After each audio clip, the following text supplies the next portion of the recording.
Good morning. Thursday, December 12th, McElroy and Kubelik in the morning. What a time to be alive right now in college football. There's some things that we're going to talk about today that I'm not sure any of us could have ever guessed. Any of us would have ever hypothesized would be real or would be coming true in college football land, in the world of college football. But here we are. College footballville? College footballville. College football hood. But it is a College Vegas? It's a weird time right now in college football. Let me just let's throw some things out for you here. First off, we got a 12-team playoff. Imagine if you had been asleep for 5 years. Not even 15 or 20. 5 years. 8 years. 7 years. 10 years. 12-team college football playoff, guys. And by the way, Indiana's in it. Guess who beat out Alabama for the last spot in it? SMU. Boise and Arizona State are two of the 4 teams that received a bye in that playoff. And Oregon and Penn State played in the conference championship game. That would be another one you could probably throw out there. Right before SMU came up just short in the ACC championship game. Yeah. Nick Saban is on College Game Day. There's a senator in Ohio that wants to make planting a flag a felony. There's a senator also in Alabama that at one point was the coach of the Auburn Tigers, but also Cincinnati and also Texas Tech. Rich Rod is back at West Virginia. Florida State is 2-10, and Bill Belichick is the head coach at North Carolina football. Imagine I might believe he was the basketball coach before you said football coach. To be honest with you, he's on Roy Williams' staff. I think all of that's pretty true. If someone were to, ironically, if they were to portal you into like Sweden and you had no access to any information in like 2007, and then all of a sudden you come back, or you get abducted by aliens, do a couple laps around the moon. Probably more likely. Could be. There's a lot of unidentified flying objects up in the Northeast right now. It could be drones, but they also could be aliens. Probably drones. Anyways, if we were to take you in like 2007 and you came back, would it feel as weird? Or is it weirder to have teleported Actually, the you Belichick from like part would be more weird. Belichick would be for sure. But would it be more weird to be teleported in like 2021? Because I almost think 2021 to where we're at now is weirder to me than 2007 to where we're at now. Because Rich Rod's still there, no problem. SMU is now a power. All right, fine. They have money. Not that surprising. If it was post the 07 football season, you'd be like, yeah, Saban probably said, we ain't doing this. Just went to game day. Yeah, I could see that. But, I mean, I could see Saban. Yeah, I mean, it's a very Scott strange. Frost back at UCF. He wasn't there the first time. I think he was 07, playing the first. He left? Wait, is he a player coach? Graduated early to go coach. Yeah. Graciano back at Rutgers. He left? Yeah, it's a weird time in college football right now, and this is about as weird as it gets. No doubt about it. Well, Cam McCormick's still playing if you woke up 10 years later. That's another thing we could throw in there. Yeah. Guys are playing their 8th and 9th college football seasons. How do you feel about that? Oh, and going for more. And they're playing at their 4th and 5th schools. I'm sorry, excuse me, what? How do they do that? Bill Belichick, 49 seasons in the NFL, 24 as a Patriots head coach, won 6 Super Bowls, appeared in 9 Super Bowls. Now, if you're looking for the tie-in here, all you need to know is his dad, Steve, was the running back coach in 53 to 55 at North Carolina. I mean, it's not Gruden's wife. Easy tie-in, right? Not Gruden's wife and cheerleader, but we'll take it. Okay. He will enter as the oldest head coach in college football. 6th current head coach with NFL head coaching experience. Would you like to take a run at the others, Greg or John? No. Not this morning. I don't even know where to begin. Kiffin, Mora, O'Brien, Rule, Schiano. Oh, Schiano. I would not have gotten Schiano. I would have gotten the other 3. 296 wins with the Patriots, second most of the single franchise all time. There are 3 head coaches ever that have a national championship and a Super Bowl win. Would you like to take a run at any of those 3? That's easy. Yes. Okay, go for it. Barry Switzer. Jimmy That is Johnson. one. Jimmy That is Johnson. 2. Yeah. Pete Carroll. That is 3. Oops. Got There him. is- How about them Cowboys? There is 1 head coach Not that this year, has but- a national championship after he turned 70. Would you like to take a guess at who that individual is? Not Saban. That would be one. Bear? Bobby Leroy Bowden. How old? In 1999, he was 70 years old. Stop. He went for like another 13 years. He did. Bobby don't care. So Bill Belichick takes over at North Carolina. 10 wins. How many times in the last 25 seasons? Double-digit wins. Once? 6. 1 time. The Larry Fedora magical year. 6 straight bowl games, but they've lost 7 of their last 8 bowls. It's a weird place. It's one that a lot of folks think should be successful, could be successful, at least more successful than it is. They've had a couple highs and they've had some lows. There are some challenges that come with it, similar to just a lot of programs, but it's a little more complicated there than it is at some other places from what's happening behind the scenes and maybe what they want to be off the field compared to what maybe they are on the field. But Bill Belichick is going to bring elite football acumen. We know that. But he does not have college coaching experience. And it's easy for us, Greg, I think, to sit here and say the staff is going to make the difference. But that's the difference with almost any head coach. Most head coaches nowadays, you have to have a great staff. And Yes. honestly, that's not even coordinating or position coaches to get the fundamentals down. Yes. It's just having guys that know your team, know your players, know where to go to get other players, and just know how to keep things together. That's going to be, in my opinion, the biggest part of whether or not Bill Belichick finds some success at North Carolina. Which is, you're going to have to help me here. Like, I'm not trying to be, just a huge hater here. I'm really not. What is the end game here? What is the end game? I saw all the different things that he's getting. The commitment to facilities, the commitment to NIL, the 3-year deal worth 10 a year.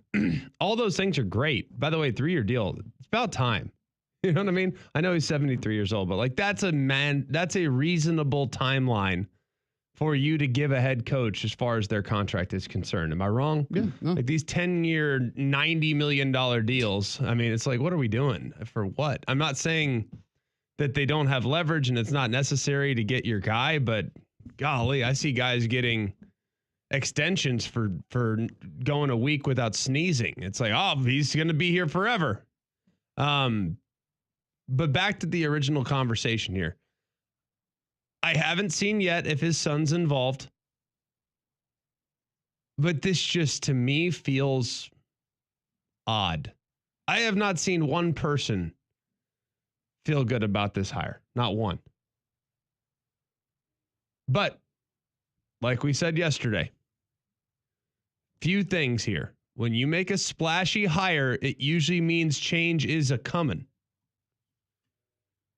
Colorado, splashy hire.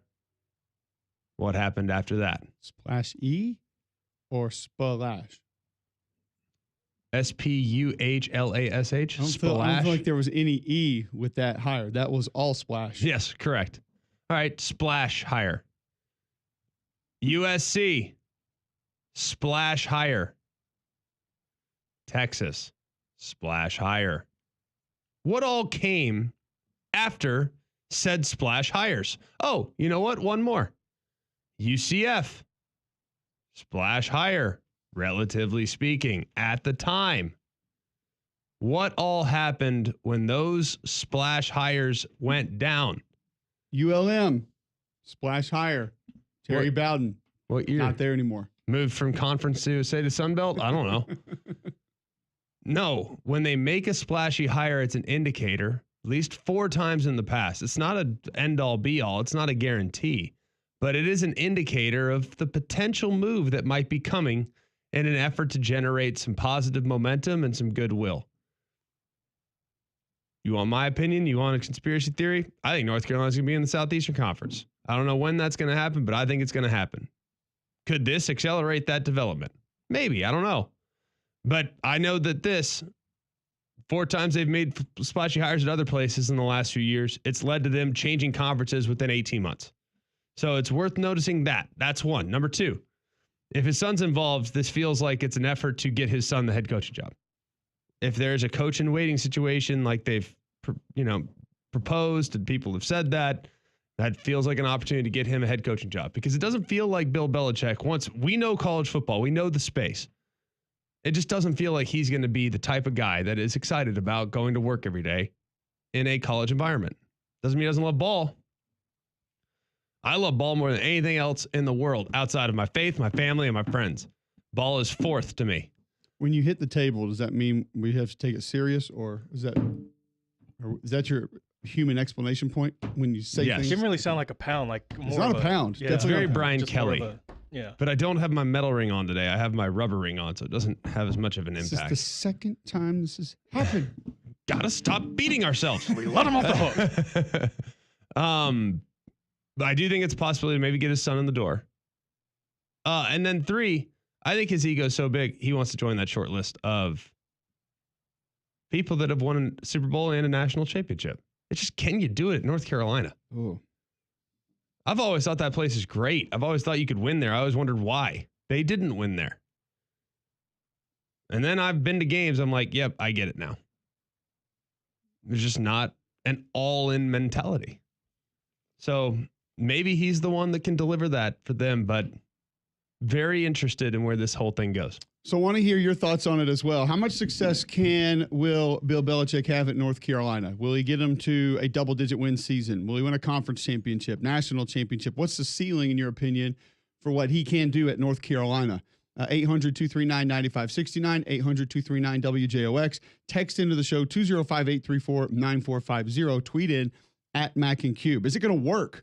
Is this just going to be a success in general? There are people high up in the coaching industry, I know for a fact, that did not think this was a good idea, that were trying to steer Bubba Cunningham other directions as to which way to go. And based on the inner workings at North Carolina right now, I don't know who has the most say over what. As Greg stated, there is some change on the horizon, and I don't think that that's just in where the athletic department is going to play their conference events and where those are going to be housed. But so it is complicated there right now. And to complicate things even more, now Rich Rodriguez is going back to West Virginia, which leaves an in-state job Which open I here. love. You think that's a good hire? I think that is a 10+ hire. We were talking about this weekend when I was over in Atlanta. Stanford Steve and Pat and I were hanging out one night and just kind of talking about it. And of course, Pat's like, we want Rich. We think we're going to get him in. And I started thinking about it, Greg. I couldn't remember why he got run.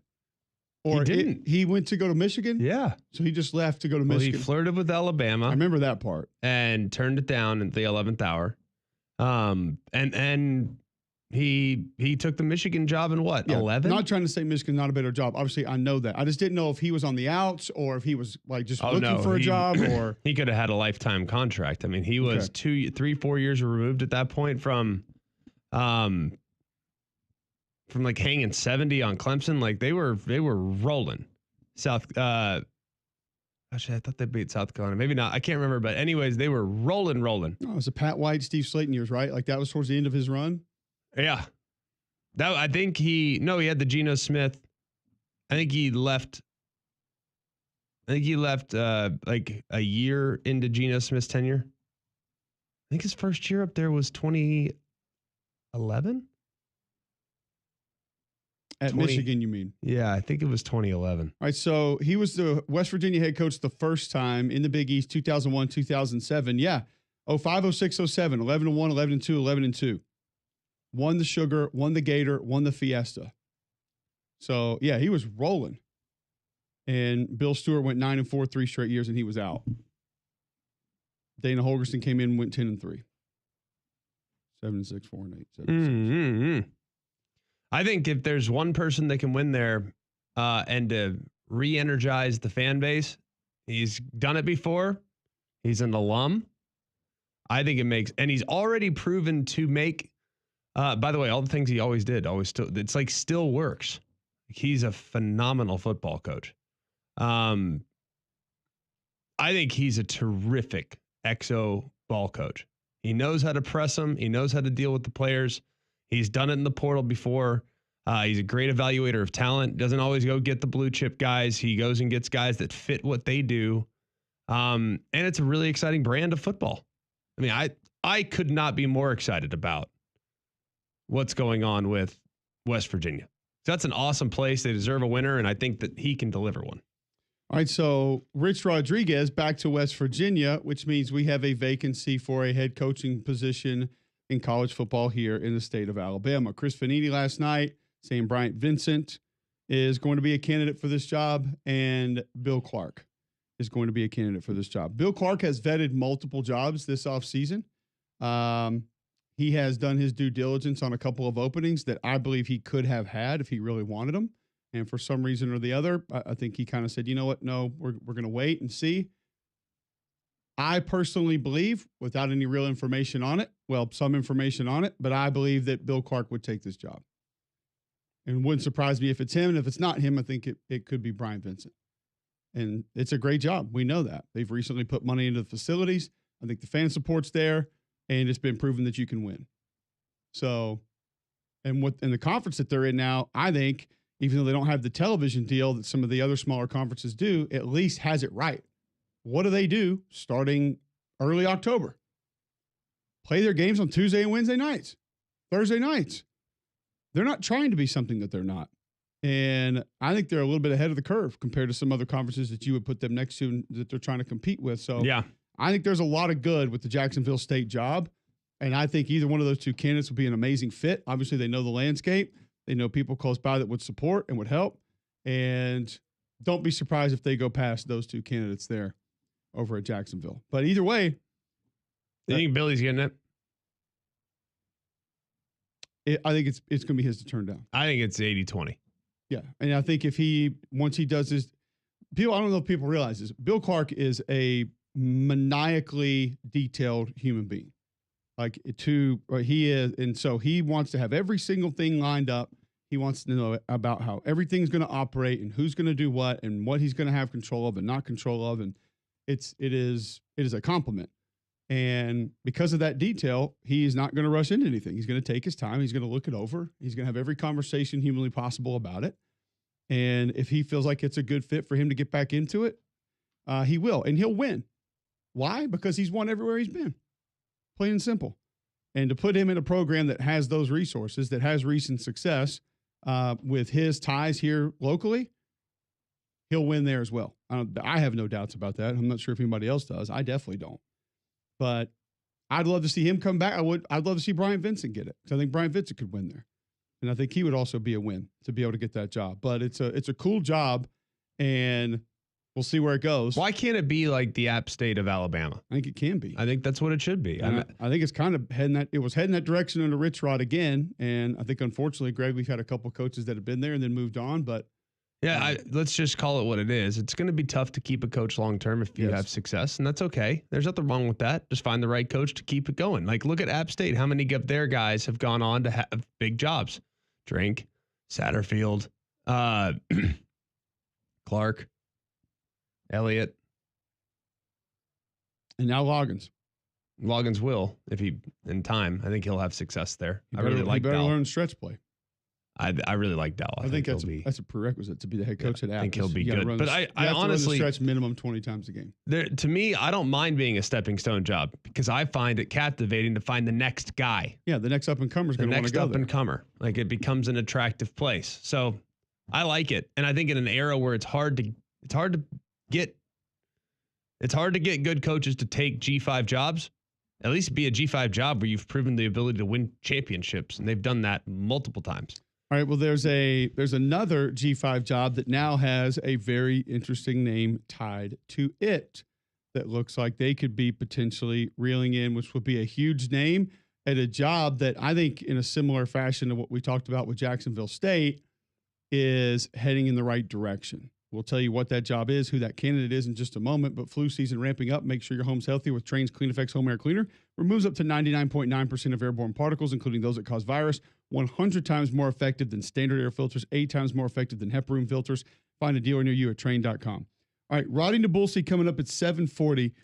He covers the Georgia Bulldogs. Latest with Carson Beck, latest with the health of that football team, with a bye now in the college football playoffs.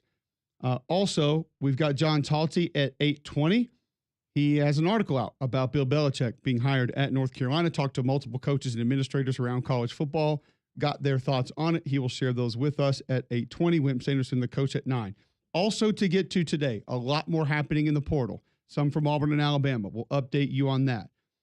There are quarterbacks in state that are making their decisions on whether they're going to stay or go.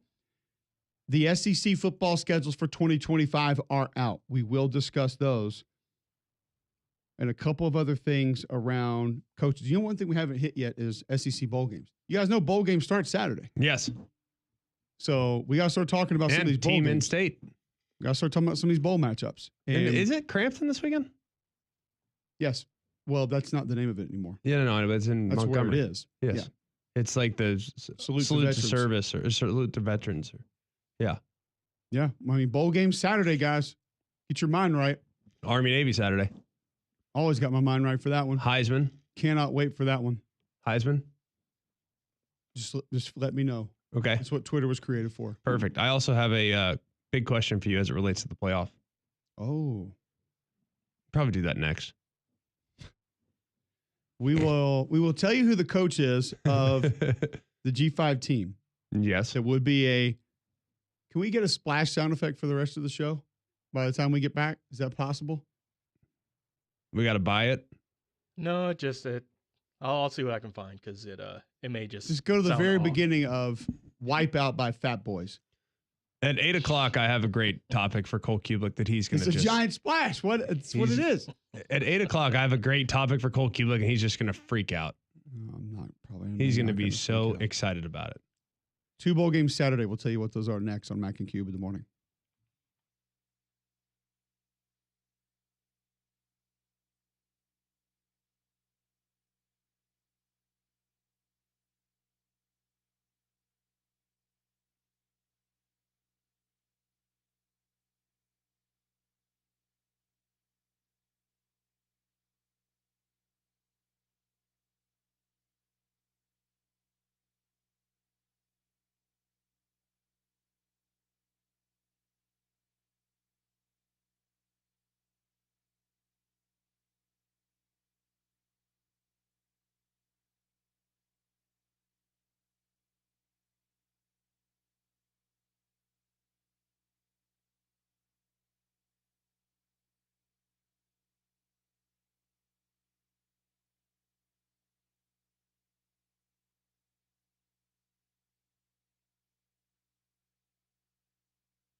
So we've seen a lot of coaching movement, and that leaves jobs open.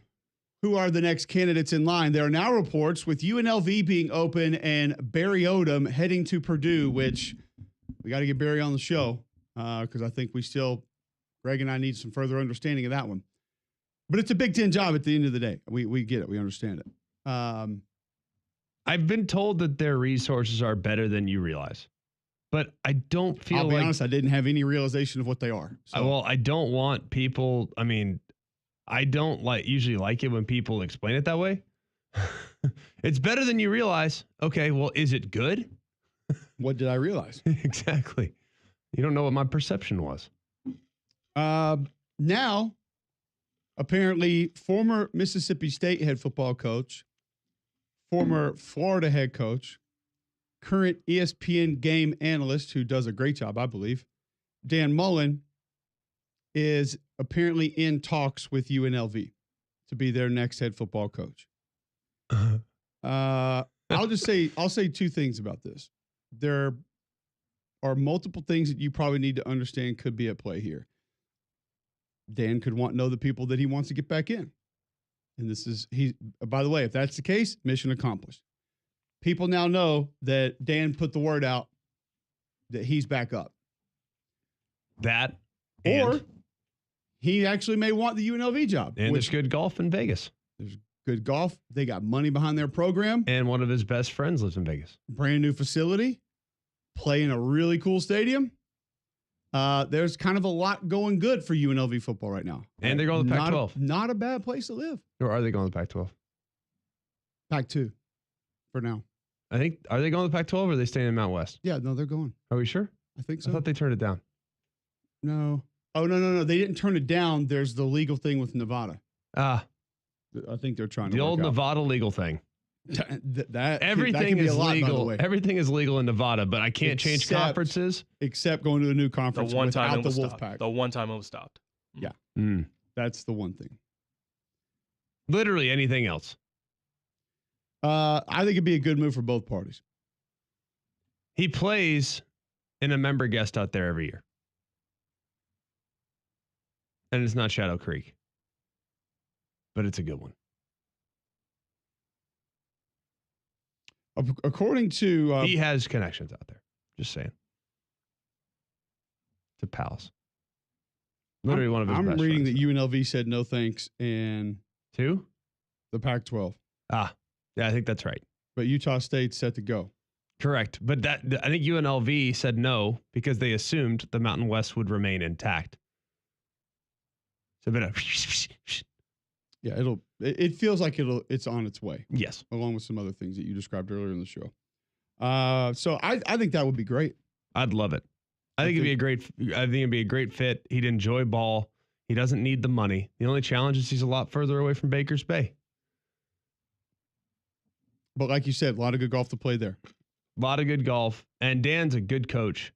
I know that things didn't end as well at Florida, and I know that there was clearly an apprehension to, kissing the feet of the 5-star talent. I don't think he likes that. I think he likes guys that work hard and do what they do. I still think he's a good coach. I really like him as a friend.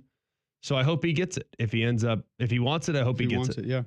I think most of us feel that way. I think that'd be a pretty good hire for UNLV too, right? I mean, guy that's won a national championship. He's got a ring. Doubt. He's built a couple programs and has done a decent job. He's been an assistant in close proximity and had success at Utah.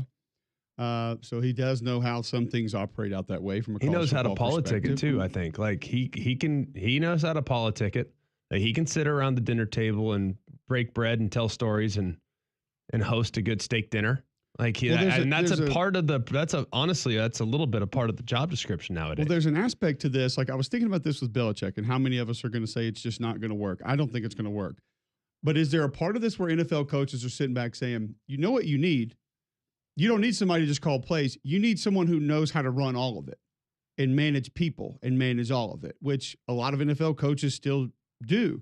Know how to get along with the GM, know how to talk to the director of player personnel, understand contracts, understand players leaving, understand players coming back, Correct. Understand how all that operates. That could be a good sell from a former NFL head coach going to take a college football job nowadays. Also, it's corporate America. Like that's like those NFL coaches, they exist no different than a COO. You know what I mean? Where you have to kind of finagle and play the game a bit. Like the NFL, it's kind of requires that. The other part is I know what people are already going to say about Dan Mullen. They're going to say, oh, he doesn't like to recruit. Well, in today's college football, sometimes you can let the money recruit for you because now that's how it operates and how it works. So if you have a decent NIL plan behind you, which it feels like comparatively to schools of similar ilk, UNLV does. So if Dan Mullen's got the money there to be able to go out and say, here's what we got. Do you want to come here? And he doesn't have to go be Kirby Smart, Nick Saban super recruiter. Then this new format could actually work better for him in a way. You still have to know how to manage it all. But the guy who's not diehard recruiter taking helicopter flights into kids' high school games, 4 times on a Friday night, the new wave of college football can actually benefit you to an extent. If you, especially at that level, I think, because now the ability to recruit through the portal, the guys I've talked to, the negotiation and the discussions are totally different. What does a depth chart look like? How much can you get me? Can you get me to the NFL? Dan Mullen has players in the NFL, has won championships, shows you depth chart, has NIL money. He'll be able to get guys out of the portal. So I know what the detractors are going to say is, well, he can't recruit. Well, you don't have to recruit that way anymore. Right. So it's very different where different coaches are now going to have opportunities to be able to make this thing go, kind of like your CBD store.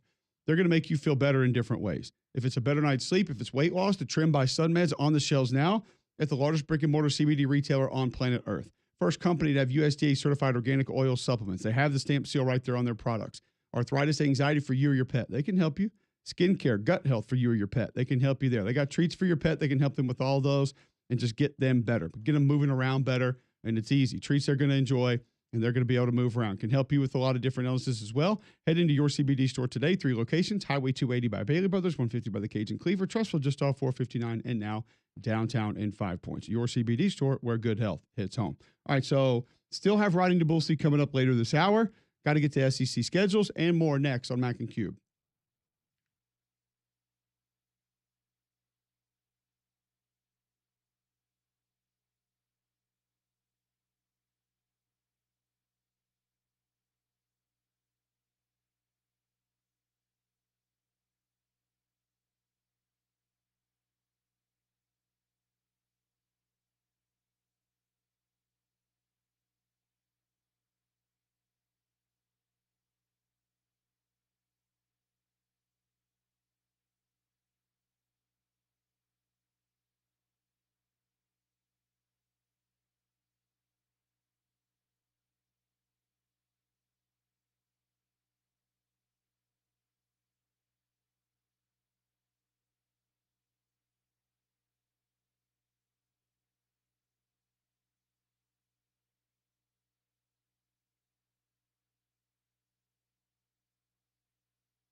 All right, Roddy Nabulsi will join us in 6 minutes. Talk Georgia Bulldogs. What's the latest with Carson Beck, his injury, and how it looks for this team moving forward? Bowl games coming up this weekend.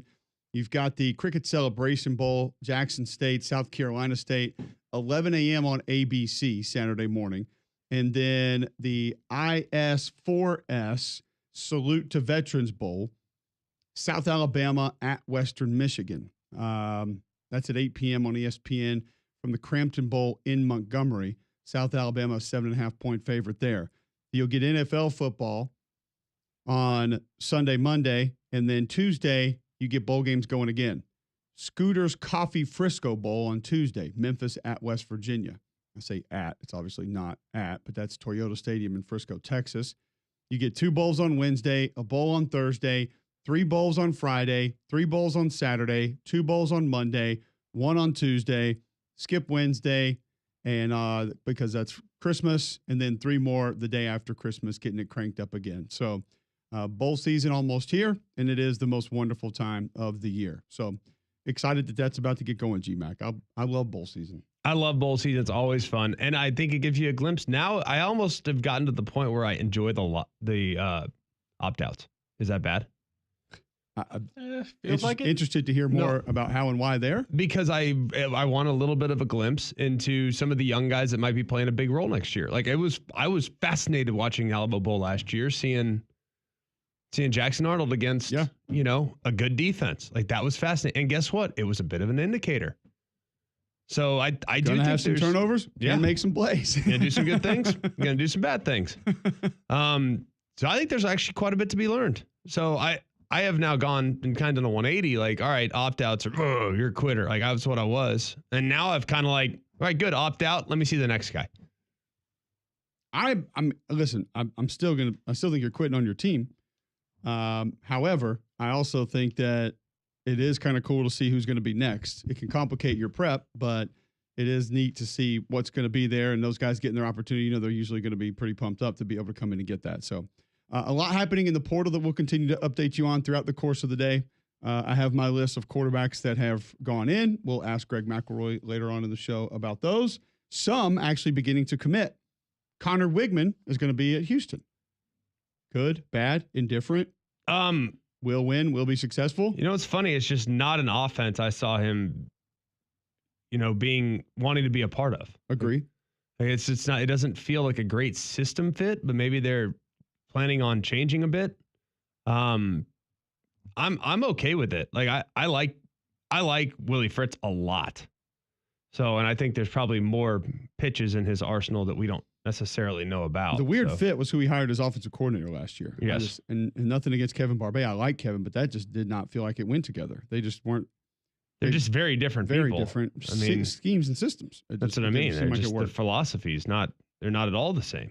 So. All right, well, we know the philosophy of this Georgia football team. We know their capabilities, but what's it going to look like at quarterback into the college football playoff? We will ask Roddy Nabulsi, who covers the Dogs, next on Mac and Cube in the morning.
Thursday, December 12th, McElroy and Kubelik in the morning, 7:43 a.m. right here on Jocks 94.5. Going to go right to the Buyers Right hotline.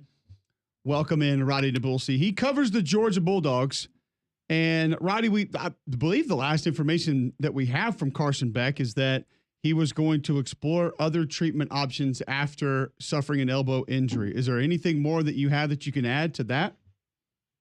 Yeah, we reported the other day that he actually went out to, he and his family either went or are going to California to see a specialist out there. So we reported in the middle of the game that it was a UCL injury. Nobody knew what it was. We just luckily had somebody on the sideline who overheard, and we said, hey, it's a UCL issue, but we don't know how bad. Is it sprained? Is it torn? Is it grade 1, grade 2? I mean, it's not into all that. And then, it was confirmed that it was an elbow and that there's no timeline. But I think the most interesting thing is that they're not giving up. They haven't gone immediately to surgery. They haven't gone to, they haven't just said, hey, we're done for the year. They're still exploring their options. And you got to take your time with this because, it's not just trying to get him back for this season. You do have the playoff run. But at the same time, he came back to win the SEC title. He did that. He came back to win a championship. He wants to do that. But he also wants to go off to the NFL. And you've seen – there's some bad quarterback play in the NFL, and he's a good quarterback. So it is his future. And if he can't come back this year, there will be no begrudgment from the University of Georgia fans or college football in general because hey, the guy went out, as tough as he could in as heroic a fashion as possible, going out there with one arm to hand the ball off for the winning touchdown. But it's, people want him to do well, and they want to see him in the NFL. So they're going out to California to see what their options are. His people have an idea of the UCL prowess right here in Birmingham, Alabama, and down in Pensacola, Florida, right? I feel like I could have saved him a lot of miles on that. Yeah, well, Dr. James Andrews, they talked to him, but apparently there's a shoulder elbow specialist out there. I can't Chini or something. I can't think of how to say his name, but I think they're going to go see that young man to get it checked out. And also maybe there's there's like 4 or 5 different new techniques for UCL issues instead of just the Tommy John surgery. So I think they're just there's no rush. All right, so UCL, Tommy John, if that's what it ends up being, come back stronger. I'm just really relieved it's not a shoulder. Rotator cuff, shoulder, that to me is just a lot worse and a lot more concerning. But they have that thing down to a science now. If he does have to resort to surgery, I remember when Drew Brees had his, it was like, oh my gosh, his career is over. And James Andrew had him back in a year. It's insane. These guys are insane at the Andrews Sports Medicine Group for sure. All right, moving on to Georgia. It was a great win. It was a gutsy win. I still can't believe they were able to do it. Pretty amazing. This team, for as average as they feel at times, they have the ability to elevate. I am concerned, though, in the playoffs that if they don't elevate, will they get got against a team they shouldn't get got by? So how confident are you in this group running the table? I'm not confident at all. I didn't think they were going to win the SEC title. Heck, I was worried. You were down 14 points at the end of the Tech game to, a better than they have been Georgia Tech team, but not a team that should be able to beat Georgia. And, it's less than 4 minutes left in the game. You're down by 2 touchdowns. It's just, this is a team who plays very, very poorly in the first half. And then in the second half, they have to do all these heroics. And you can only live by those heroics for so long. All it takes is, let's go back to that SEC championship game. In overtime, your quarterback gets his head knocked off. His molars are missing. He's laying on the ground, but he holds on to the ball. Any other human being would have fumbled the ball after getting hit that hard, and the game's over. Lawson Lucky makes an amazing sideline catch, a toe tap that it doesn't make the highlight reels, but it should. It's maybe one of the most impressive catches by a tight end this year. Just the flying across the field to get his toe down to extend the game. They keep needing these amazing plays to pull victory out of the jaws of defeat, and you just can't do that forever. So I've been expecting them. Ever since the Florida game, I've been ready to pick against Georgia each week because they just can't. I don't want to say dominate, but they can't win comfortably. They can't tackle. They can't catch. They can't. They fumble the ball out. There were 2 fumbles in that game that Georgia recovered. it feels like they're living on the edge. They're living in a dangerous world. And if you got to do that against an Indiana team that's hungry, or a Notre Dame team that's won 10 in a row, or you're going to face somebody else, the teams are only going to get better each progressive week. Each progressive round. So I just would love to see them actually put something together. I will say, though, the second half under Gunnar Stockton, all of a sudden they could run the ball, which was interesting, which they haven't been able to do all year. And Gunnar gives you a running threat, which, as you guys know, that is a key in college football. And the defense started playing better. So I'm like, okay, this is starting to look like a normal Georgia football team. But for some reason, they just can't start off that way. And if I'm a Georgia fan, I am petrified until halftime. Roddy Nabulsi, I can already see the beginning of another show that covers the Georgia Bulldogs. Of what Roddy's trying to tell you is that he don't like Georgia because he didn't pick them to win the SEC championship. Nonetheless, tell me if I'm right or wrong here. And Greg and I kind of both agreed on this. Roman and I agreed on it Monday night when he did our show. I'm standing on the sideline covering this game. We're not talking to coaches or anything, but we're paying attention to who's coming out. Carson's not coming out early. All of a sudden, Gunner's warming up. All right, this looks like maybe Gunner's going to go. Carson starts walking out with his helmet in his hand, and you kind of see the back and forth between some of the coaches, and they're like, all right, he's going. The sideline grabbed a new energy at that point. I'm not asking your opinion on that. I saw that. That was real. Guys were excited. Guys were pumped up. Right. And I covered one of his games, Roddy, and I talked to his coaches, and I talked to people around him, and I talked to folks that were recruiting him. And they all said the same thing. The most competitive kid you'll ever meet, the best teammate you'll ever meet, one of the toughest kids you'll ever meet. And he played that way. He set all the passing records, but he also set rushing records. He comes across as just one of those kids that everybody on the team wants to see do well and that everybody likes, even though he's not the starter, even though he's not the best guy, even though he doesn't contribute the most. And we all had those guys on our teams that, black, white, poor upbringing, wealthy upbringing. It didn't matter where your background. You wanted this kid to do well because everybody just liked him. Is that accurate on what we're seeing and maybe what we're thinking or feeling about this young man? No, you're right. I mean, they should do a TV show. Everybody loves Gunner.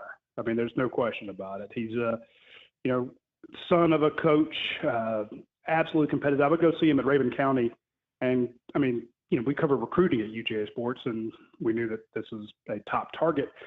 I would go up and see him, and it's cold up there. It's freezing up there in those hills. And every time I saw him, he would score either 7 or 8 touchdowns. And I don't mean he did that once. First time I saw it, I'm like, okay, he's just having a good game. He's having an out-of-body experience. And when I say 7 or 8, he either ran for 4 and threw for 3 or vice versa. He ran or scored, threw for all these touchdowns. Then he did it the second time. Then he did it the third time. By the fourth time I went up there, I'm bringing a film crew saying we need to get all these touchdowns on camera because nobody's going to believe it. So he's just an absolute winner. And yes, they do love him. And I don't say they like him more than Carson Beck, but he's much more congenial. He's easier to get. He crosses all class, race, cultural divides. Everybody loves Gunner. And it's kind of like when JT Daniels was replaced by Stetson Bennett. Everybody knows how hard Stetson Bennett worked. Everybody knew that he was the backup. And that Georgia football team changed when Stetson Bennett got in there. They all loved him. They all wanted to win for him. They'd run through walls for him. And that's kind of how they are around Gunnar Stockton. They love this kid. And you saw, again, they ran harder. They blocked better. They tackled harder. He was a spark. And part of it is you're trailing in the SEC championship game, the game that a lot of your seniors came back to win. So it wasn't just on Gunnar. There was a fire and brimstone halftime speech, I'm pretty sure, but there is an energy when he's in there because you saw him take that hit and pop right back up. Guys respect that, and they respect how hard he works. Remember, he goes against that first-team defense every day in practice. So they love him. They want to win for him because, he torches their butt sometimes. Sometimes they get to him. So the defense played hard for him, and the offense, of course, went all out. They knew their backs were against the wall, and it could be that energy could be exactly what they need to carry them through the playoffs. Last question. Who's the team they least want to see? Texas. Actually, I'll say it's Oregon, but I'll just say they're tired of seeing Texas. Although I love it in a rematch because I think they've got Texas pretty much figured out. So even though, despite that bad first half, But Oregon is too much like Georgia. They got the better players. They got the coach who understands them really well. I know that the first game between Dan Lanning and Kirby Smart, Kirby wins like 49-0 or something. But that was Dan Lanning's first game, as a head coach with players that weren't his. And of course, what's the one philosophy he knows is what he learned with Kirby Smart. So they kind of knew what each other was doing, but Georgia's had so much better players, but that is no longer the case. This is Georgia's talent is maybe it's one of its lowest ebbs in many, many years. So you don't want to face a guy who understands your offense and your defense as well as anybody. I mean, look at what Georgia Tech going against Buster Faulkner, former assistant coach at Georgia. He knew what your defense was doing, and he was able to use his offense to just gash you repeatedly. Now, if you do the same thing against Dan Lanning at Oregon with much, much better players, it won't be a 49-0. It'll be a absolute dogfight. So you're hoping that somebody knocks Oregon out of the picture, but that's the team you have to fear the most. What other injuries could impact this team? How beat up are they? We kind of pride ourselves on not talking a ton of special teams here, but you lose your punter. Is that something that could greatly affect this team? An kid can absolutely bomb it. He is maybe the best punter in America. So if you lose a guy like that, especially, look how bad Georgia's been in the first half of these games offensively. The one thing that has really kept you in is the fact that, when your offense keeps going 3 and out, you got a guy that can knock them back 60 yards and flip the field for you because you obviously didn't do it on offense. So you're bringing in a true freshman punter. One bobble snap, one missed kick, one shank, and all of a sudden, you're giving the other team the ball in the 50. It's just it is dangerous. You guys know that I do a show with Coach Donnan, and if there's one thing I've learned sitting next to the Hall of Fame coach is how important special teams are. We kind of take it for granted, but you saw Clemson, a good special teams return wins them the game. So it's just that's just how it goes. Roddy, thanks for the time, man. Thanks for hopping on today. We love your analysis. Always appreciate your information, and look forward to catching up soon. My pleasure, guys. All right, there he is. Roddy Nabulsi covers the Georgia Bulldogs, and we will wait and see. What does that sound like to you from a Carson Beck perspective? He's out. There it is. What do you think? I don't expect him to play in this playoff, no. So we'll see where it goes. Quarterbacks making their decisions. We've still got that. One coming out late last night that he's going to stay and play at his current school. We'll talk about those. But Greg says he has something that needs to be addressed when we come back. And we will get to that next right here on Jocks 94.5.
Welcome back. McElroy Kulik in the morning, top of the 8 o'clock hour. Bill Smith Buick GMC is right up the road.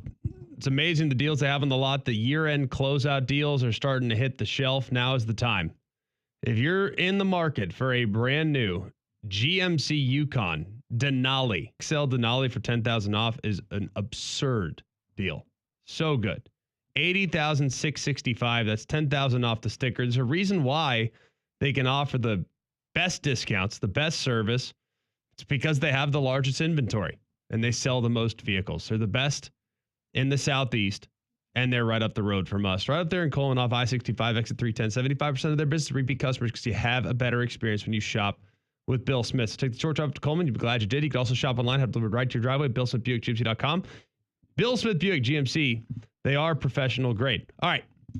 Nick Saban on Sunday anticipated that the team that was best capable of dominating the line of scrimmage would win the national championship. We'll start there. Do you agree? Say that one more time.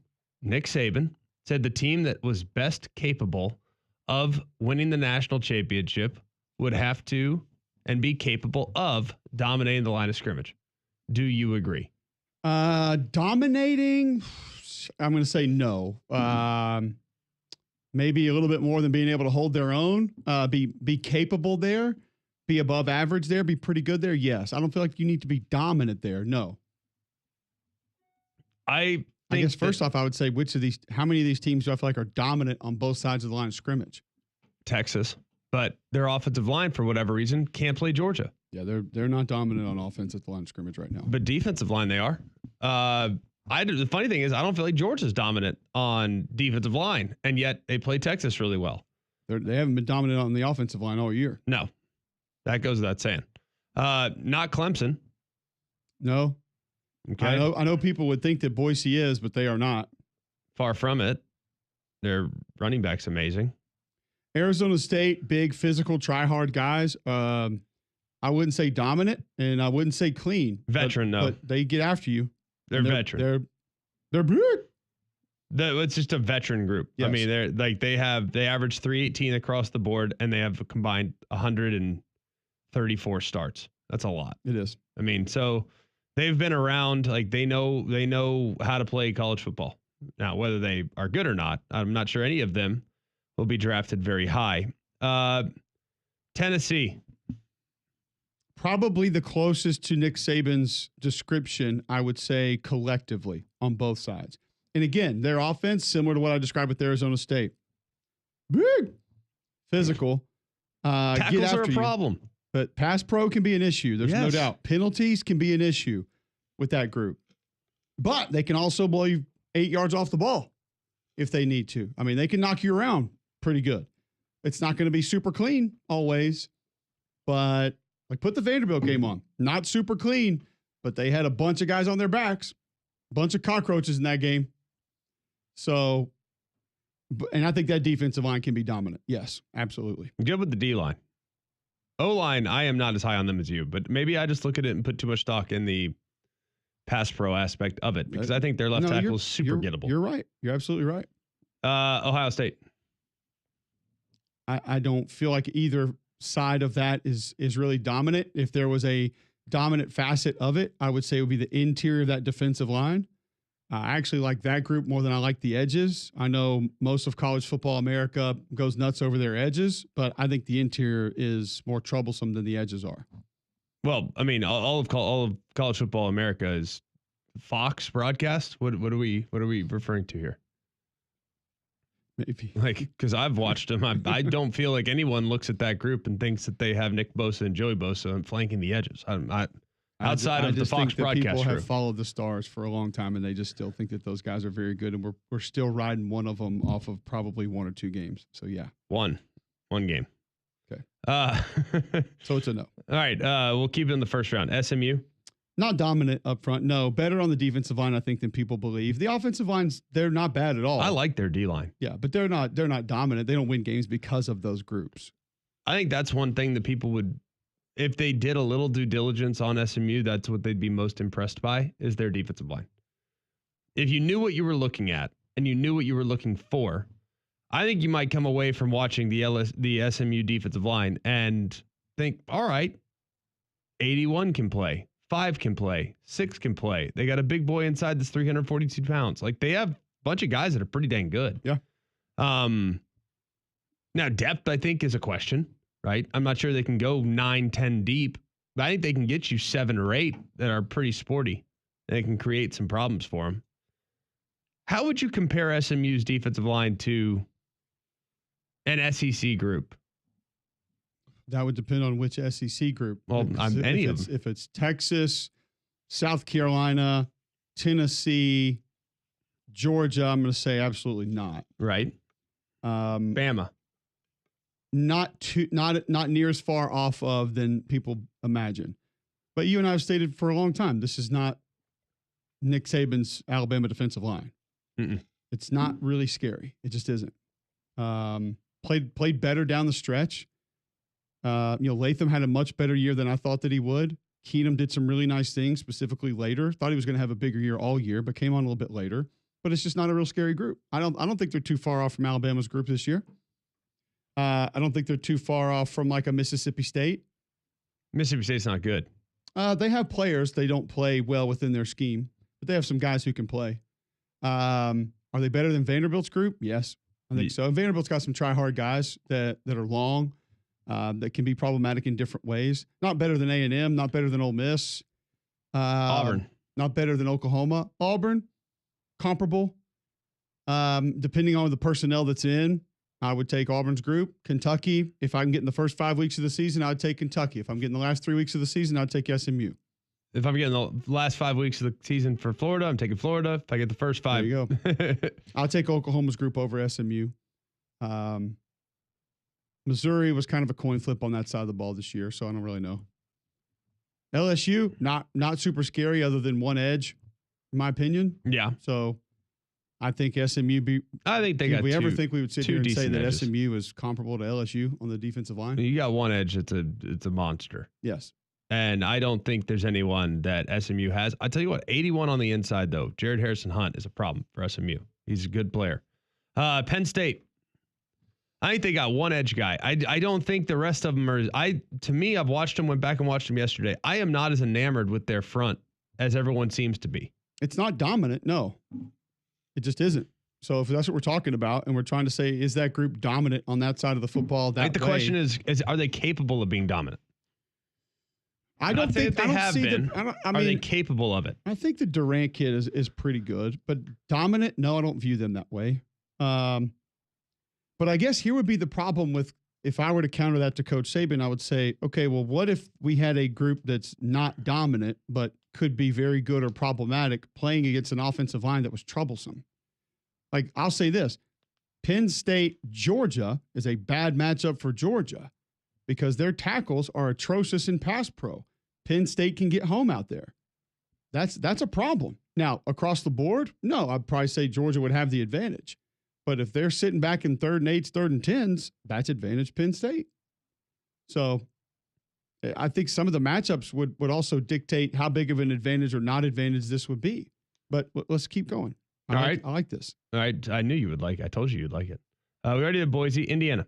Super solid. I think Indiana is the most underrated team along the lines of scrimmage in the entire tournament. Their offensive line is actually really good. It's rock solid. They don't have a super athletic guy. They don't have guys that are going to be in the 1st or 2nd round, but they know how to work that scheme together. They never bail on their double teams. They understand how to climb to linebackers, when to come off doubles. They understand angles, hat placement. I tell you what Greg, they do the little things. Indiana's offensive line does the little things. And it's going to be really hard, I think, ever for an offensive line playing in a true RPO system to just look dominant.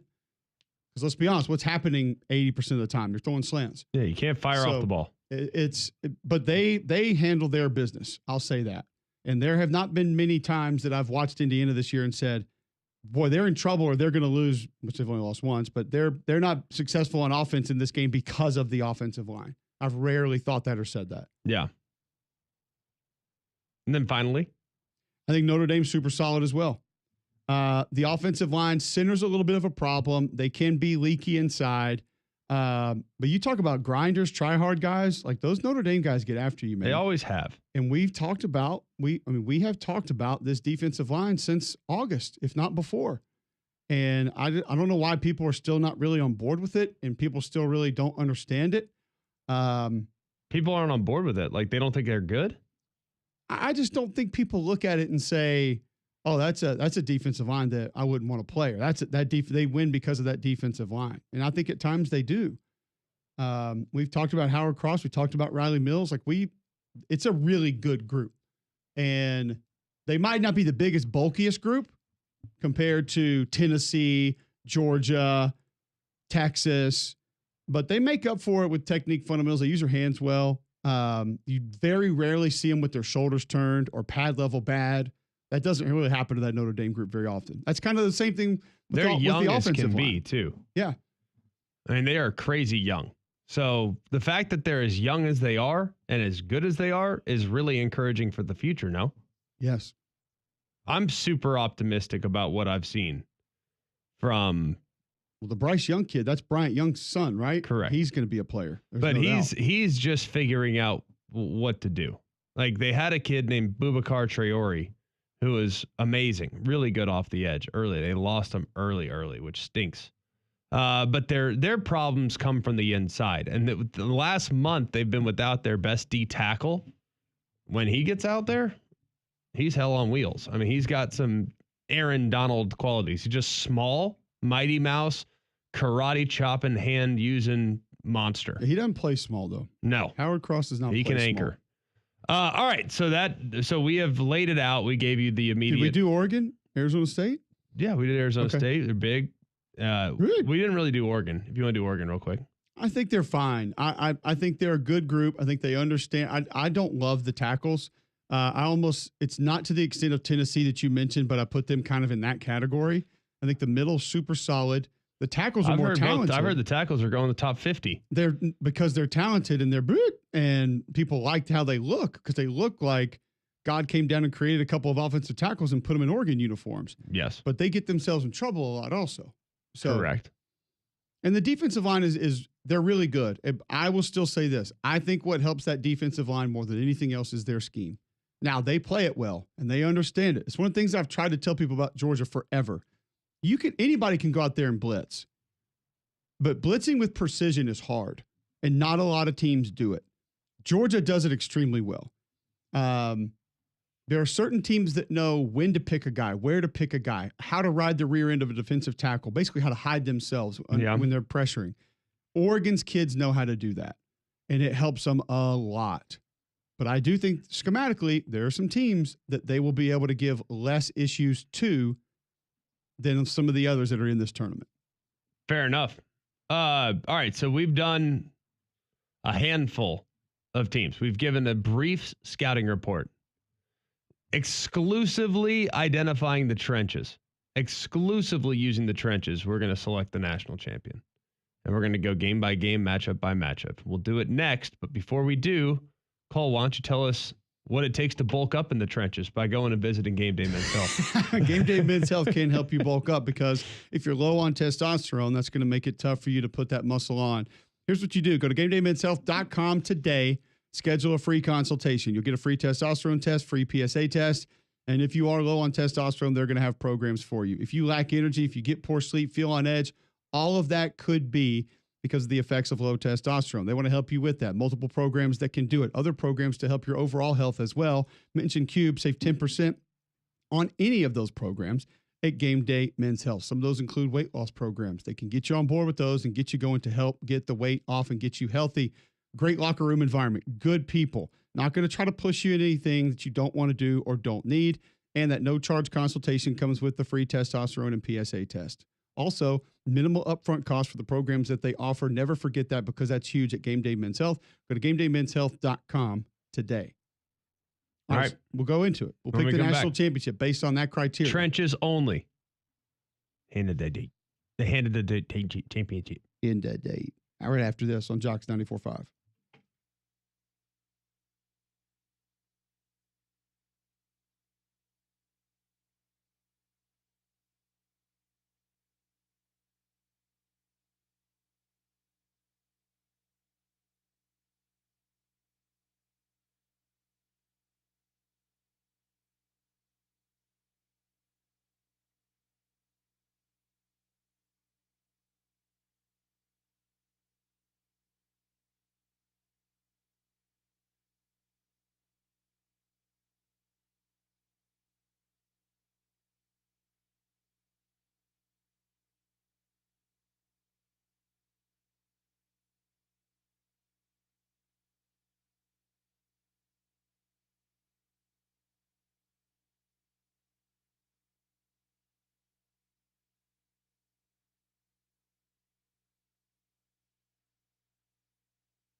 You got it. Let's ride. Welcome back. McCoy Cubic in the morning, 8:18. By the way, quickly, it says live from his garage now. Yeah, it's a Yankovic sweet on garage. Get up. Must be a Ford guy. He's got a couple F-150s in there. Right? Well, how old is the one on the right? It's like a 1960. The one that's lifted up. Yeah, that one's really old. That's 1950. Pretty sweet, though. Really sweet. Yankovic got the rides. And he's got a Mustang back there, too. Pretty sweet. Big car guy, Ninkovich. Got it going. Probably telling us how great a hire the UNC made by hiring Bill Belichick. We'll agree to disagree, Rob. All right. We are naming a national champion going through the bracket exclusive,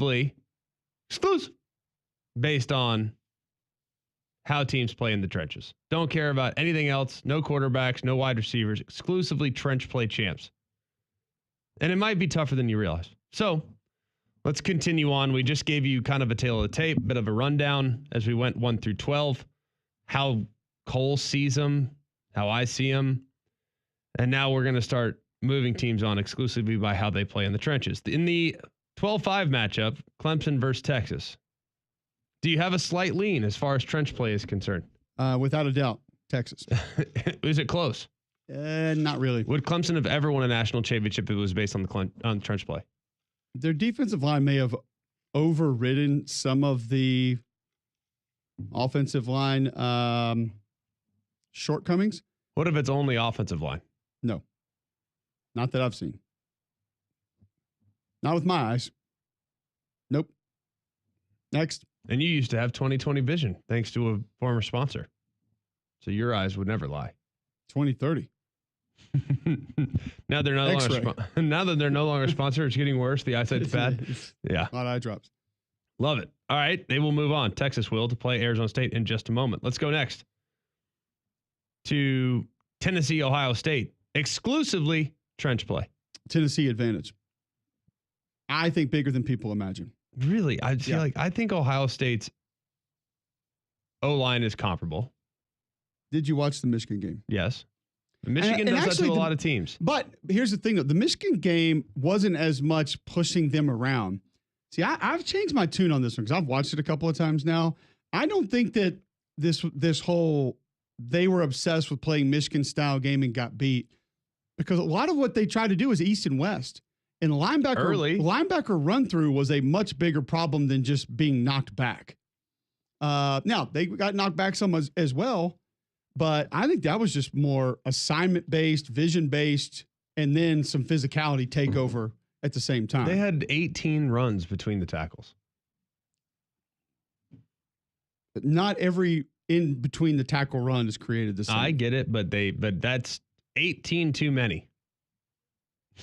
Fair. On my opinion, when in that game. Especially he didn't have to hand all 18 of them off, I'll say that. So that is accurate. He didn't look like he wanted to carry the ball much in that game. Probably not. All right. Tennessee moves on. SMU Penn State.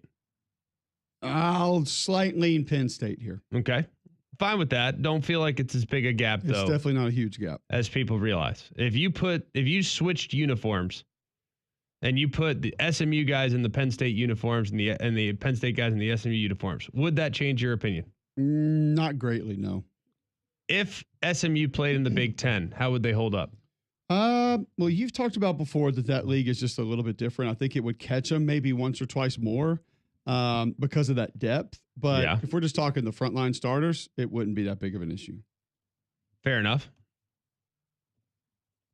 Moving on. Indiana, Notre Dame. It's not a wide gap. It's not an easy choice. It's not a heavy lean one way or the other, but I'm going to go Notre Dame. Okay. So Notre Dame is moving on. If you were to go 1 through 12 seed, by the way, I guess we'll kind of get there in a roundabout way based on the champions and how we move things on. All right, moving on. Texas, Arizona State. It's Texas. Is it close? Closer than people would imagine, yeah. How is Arizona State's D-line in your eyes? Not. They have no pass rush. They have some heavy-handed guys, though, and they're, again, it's kind of try-hard guys. So I've said it. But we like try-hard guys. We do. The thing that I like about Arizona State's defense is they don't seem to give a rip about anything. I mean, they are guys that literally look like they're trying to knock you out of the game. And there are guys that just they're going to be okay with a rep that makes you look bad, but also gives up 7 yards. Like that's the kind of guys I feel like they have. Got it. And that can be good sometimes. That can get you in a lot of trouble at times. But it's still Texas with a slight lean. Texas D-line. Can Texas run it down their throat? No. Greg, I'm not convinced Texas can run it down anybody's throat right now. They did against A&M? They did not against A&M. They did not. Mm-hmm. They did not against A&M. No. I'll fight you. I'll fight you in the studio right now over that. Well, bring it on, big boy. I'm right over here. I think that was much more on A&M's front being out of position and Quintravious Wisner. I think Wisner had a great game. He did. But when we've seen A&M have great rushing games this year, we saw other D linemen 5 and 7 yards down the field. How many A&M D linemen did we see displaced north and south? Not a ton. But that's how they roll. They get themselves out of position, and they took advantage of it by staying committed to it with 33 runs. And I will give them credit for that. But it's kind of similar to how Georgia got the run going a little bit later in the game. You noticed none of that was in the A gaps. It was all off tackle. Yeah. And it was a couple plays that bounced back. So do I think Texas can run the ball? Yes. Because like I just said, Arizona State's going to get out of their spots every now and then. Can they run it down? Can they just line up and run duo like Notre Dame's done before 26 times and win? I don't think so. No. Right. Mm-mm. Do you think Arizona State's going to have to move in that one? Yeah, probably. And I don't know if that helps them a ton based on everything we just said about Texas's rushing attack. They're definitely going to have to move. Yeah. There's no way they're just going to anchor down and just let them lean on. That'll probably get them in more trouble. Exactly. Not. All right. So Texas wins that one. They're on to the Goodyear Cotton Bowl Classic. Next. Oh, boy. The Rose Bowl. Tennessee and Oregon. Exclusively trench play. For those that are just joining us, we're not picking winners here. We are exclusively filling out the bracket based on the play of the offensive and defensive line. Receivers don't exist in this exercise, nor do quarterbacks, nor do corners. All that matters are offensive and defensive linemen. And if you want to include tight ends because they're engaged in the trenches, they can be included as well. Remember in Happy Gilmore when he has like the vision and the short guys on like the horse on a stick and he's hopping around. He's like, come on. And then like his girlfriend's got the pitchers of beer walking in and she's wearing the lingerie. I feel like that's where we are. You're in now. a happy place. That's our spot. We just got there. I feel like Christopher McDonald needs to come in and like put on a kiss mask and like kiss grandma. We need to go to a dark place. This is trench battle. Yeah. All right. Tennessee against Oregon in the Rose Bowl. It's easy. It's Tennessee.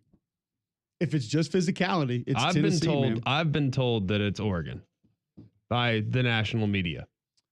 How good their D tackles Funny are. thing is, rarely are you told what to think about college football. You can usually decide that for yourself. So I'll lean more on that in your eyes and what you've seen. Here's the part of it that, and it's not solely this, but one part of it that does help Tennessee separate there is tight end play. I think those kids have brought a little extra dimension of physicality, and they can play two of them a lot more often than they have in the past.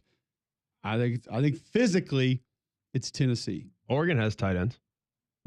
They don't do the things that Tennessee's do to that extent. Ohio State has tight ends. You want to go back to round one? If we had last year's tight ends, then it might push Ohio State through just on that group. But no, it's still Tennessee. Okay. We have Penn State and Boise. Ooh. Boise is interesting. Boise 48 sacks on the year. That's a low number if you're keeping track at home. A low number according to what? The national rankings. I'm pretty sure they're second. Ole Miss has 52. I think they're second. They have 51 then. You said 41. I said 48, I thought. You said 41. Oh, I meant to say 48. 51 is a very good number.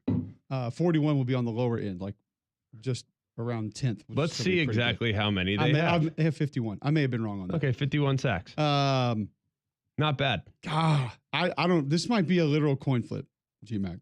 How is Penn State's offensive line? They're okay. I don't love them. Why am I so enamored with how average they are? They don't have a guy that just pops off the tape. They don't have a guy that just mauls.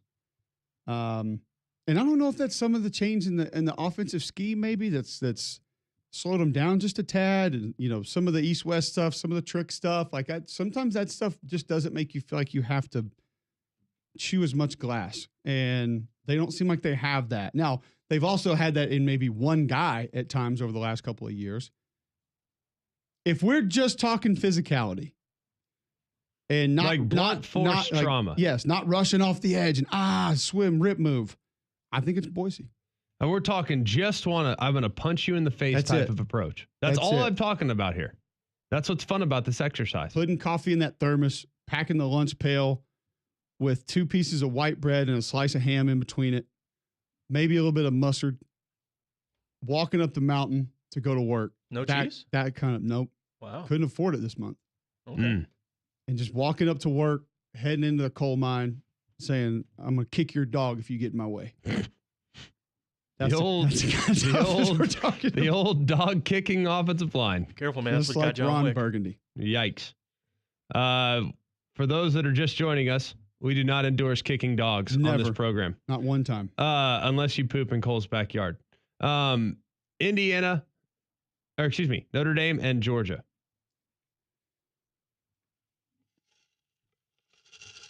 You know the answer to this. And you know it's not Georgia. About to kick a dog out of a playoff? I'm going to say... Now, you want to go speed athleticism? No doubt. Combined with explosiveness on the defensive front that can lead to physicality? For sure. But if we're talking blunt force trauma, body blows, heavy-handed haymakers... It's still Georgia, man. I know what you're saying. I get it. I'm not mad at it. I mean, it's still Georgia. But I wanted to at least present an argument. And there is an argument between these two teams, and that may be where a lot of people fall short. Here's the difference, I think. Let's say Notre Dame can get to an 8 out of 10 in physicality. I think you're getting that 8 out of 10 90% of the time. Yeah. Let's say Georgia can hit 10 out of 10 in physicality. I think you have to have a lot of things happen before they get there. All right. I think they hit it maybe 55% of the time. So Georgia can get further than Notre Dame can. Notre Dame's more consistent getting to where they can than Georgia is, if that makes any sense whatsoever. Yeah, it does. All right. I like this practice. We'll finish it when we come back. John Talty's going to be with us at 8:40, and we'll name a physicality national champion right after this on Jock 94.5.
Welcome back, Macro Cubic in the morning, 8:34.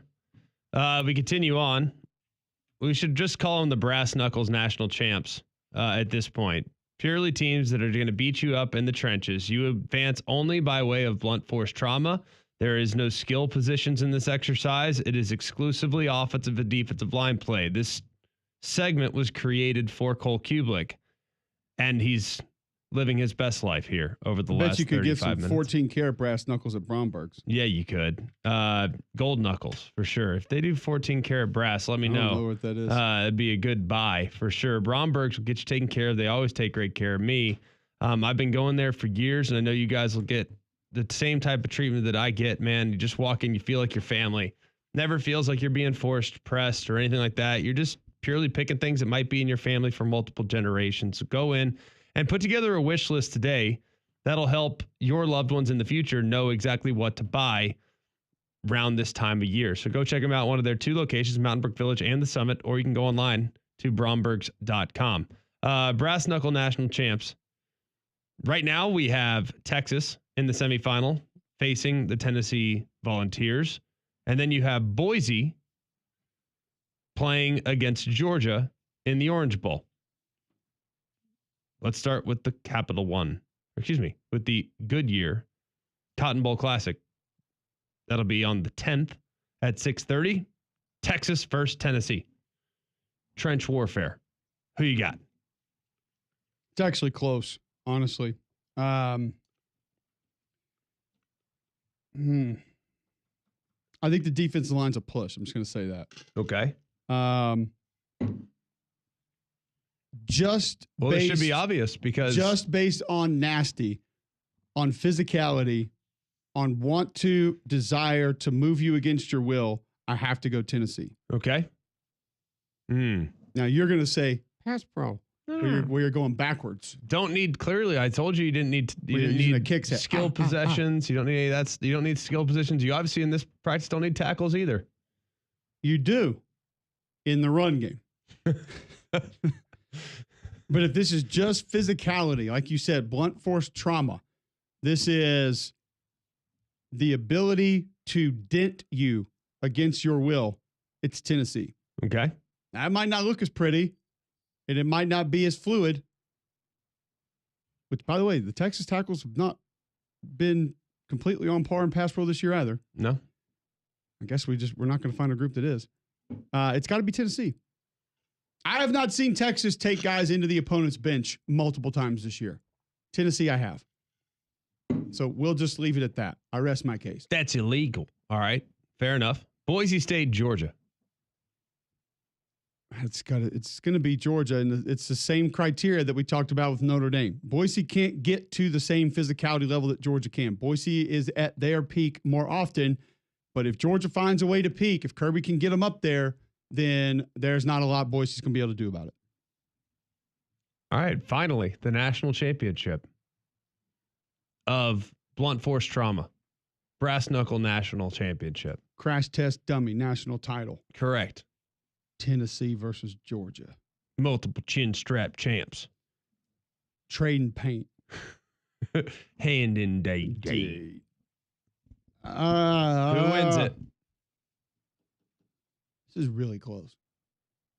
And I can see it already. Like, when you pick Tennessee here, Georgia fans saying, we beat them.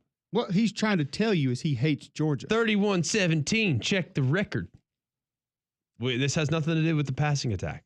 This is strictly about being physical and dominating the trenches, which is what Nick Saban believes will win the national championship. I think it's Tennessee. Wow.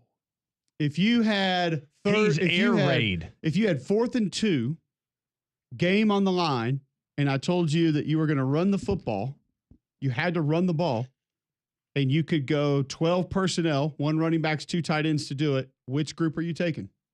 Now, the running back's going to help put it over the top. But exactly. Well, considering we literally just said no skill positions matter. You don't know what back's going to be in, so you have to take a running back from Mountain Brook High School. If I don't know if they run counter power over there, but if they do, I'm taking Tennessee's group. Because at least he'll know which direction to go. It's Tennessee, man. It is. They're Sorry. the most physical team in the tournament. All top to bottom, all around. Yes, they are. I'm open for the counter. I want to hear the counter here. Thank you for doing this when Damien's off. It fits. Thanks for letting us know you're off. I don't know what freedom is, so you're going to have to do it. I don't know what that is. Freedom isn't free. It No, costs that's folks true. like you and me. Also, yeah, that's why it's freedom financial, because it's definitely not free. Correct, You know? yes. It's Listen, Greg, when you retire one day and the paychecks stop, which yours will probably just keep coming, how will you pay your bills? Do you have a plan that's going to help you accomplish that regardless of market changes or an unstable economy?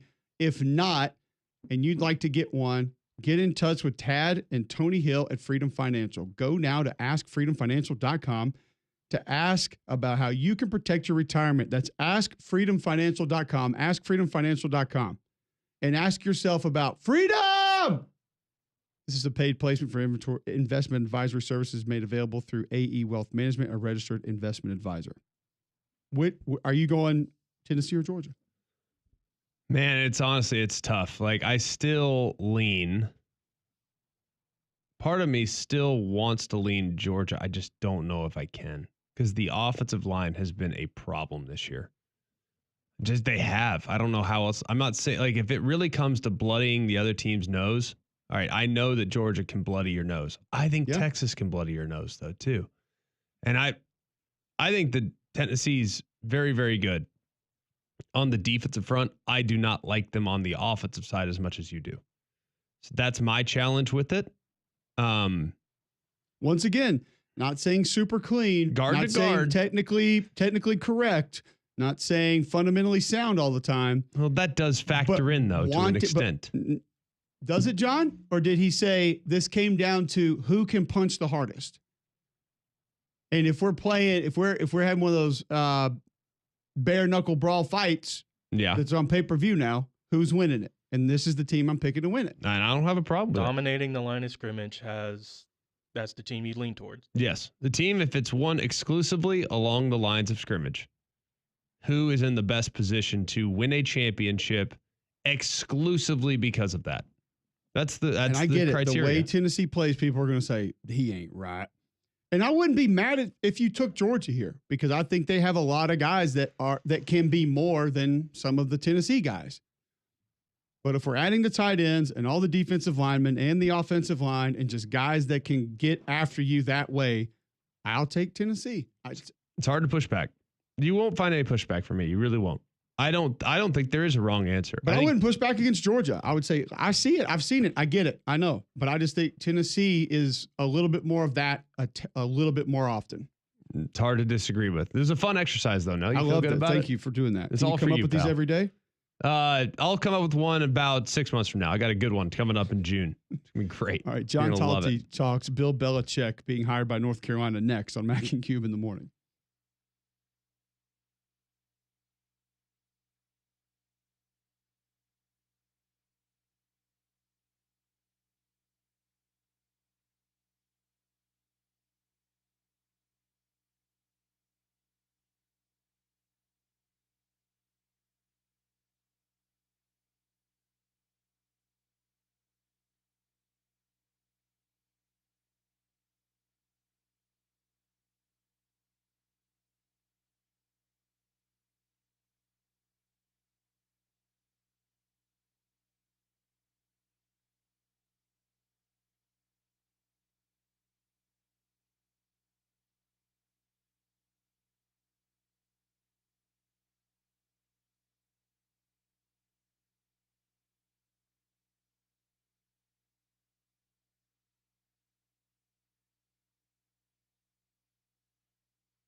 All right, let's go right to the Buyers Right Hotline. Thursday, December 12th, 8:46 a.m. right here on Jocks 94.5. John Talty joins us to discuss Bill Belichick being named the head coach at North Carolina. Yes, you heard that correctly. Bill Belichick is the new head coach coaching football for North Carolina. John, you had a chance to talk to some coaches, administrators, people around college football about this hire. What were some of the most interesting things that they shared with you?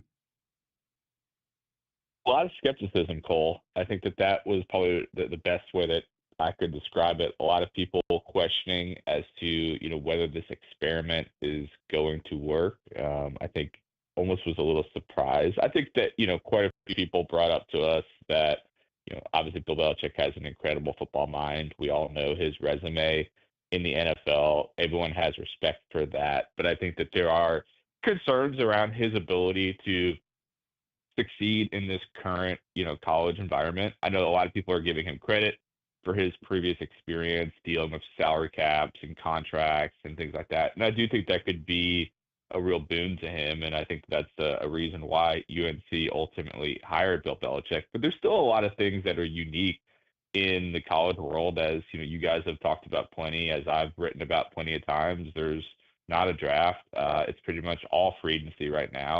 And there's some things that are going to be frustrating, I think, for Bill and the team that he's building. So there's questions as to the fit of this. There's questions as to how long he's going to last. There's questions as to how much he's going to succeed.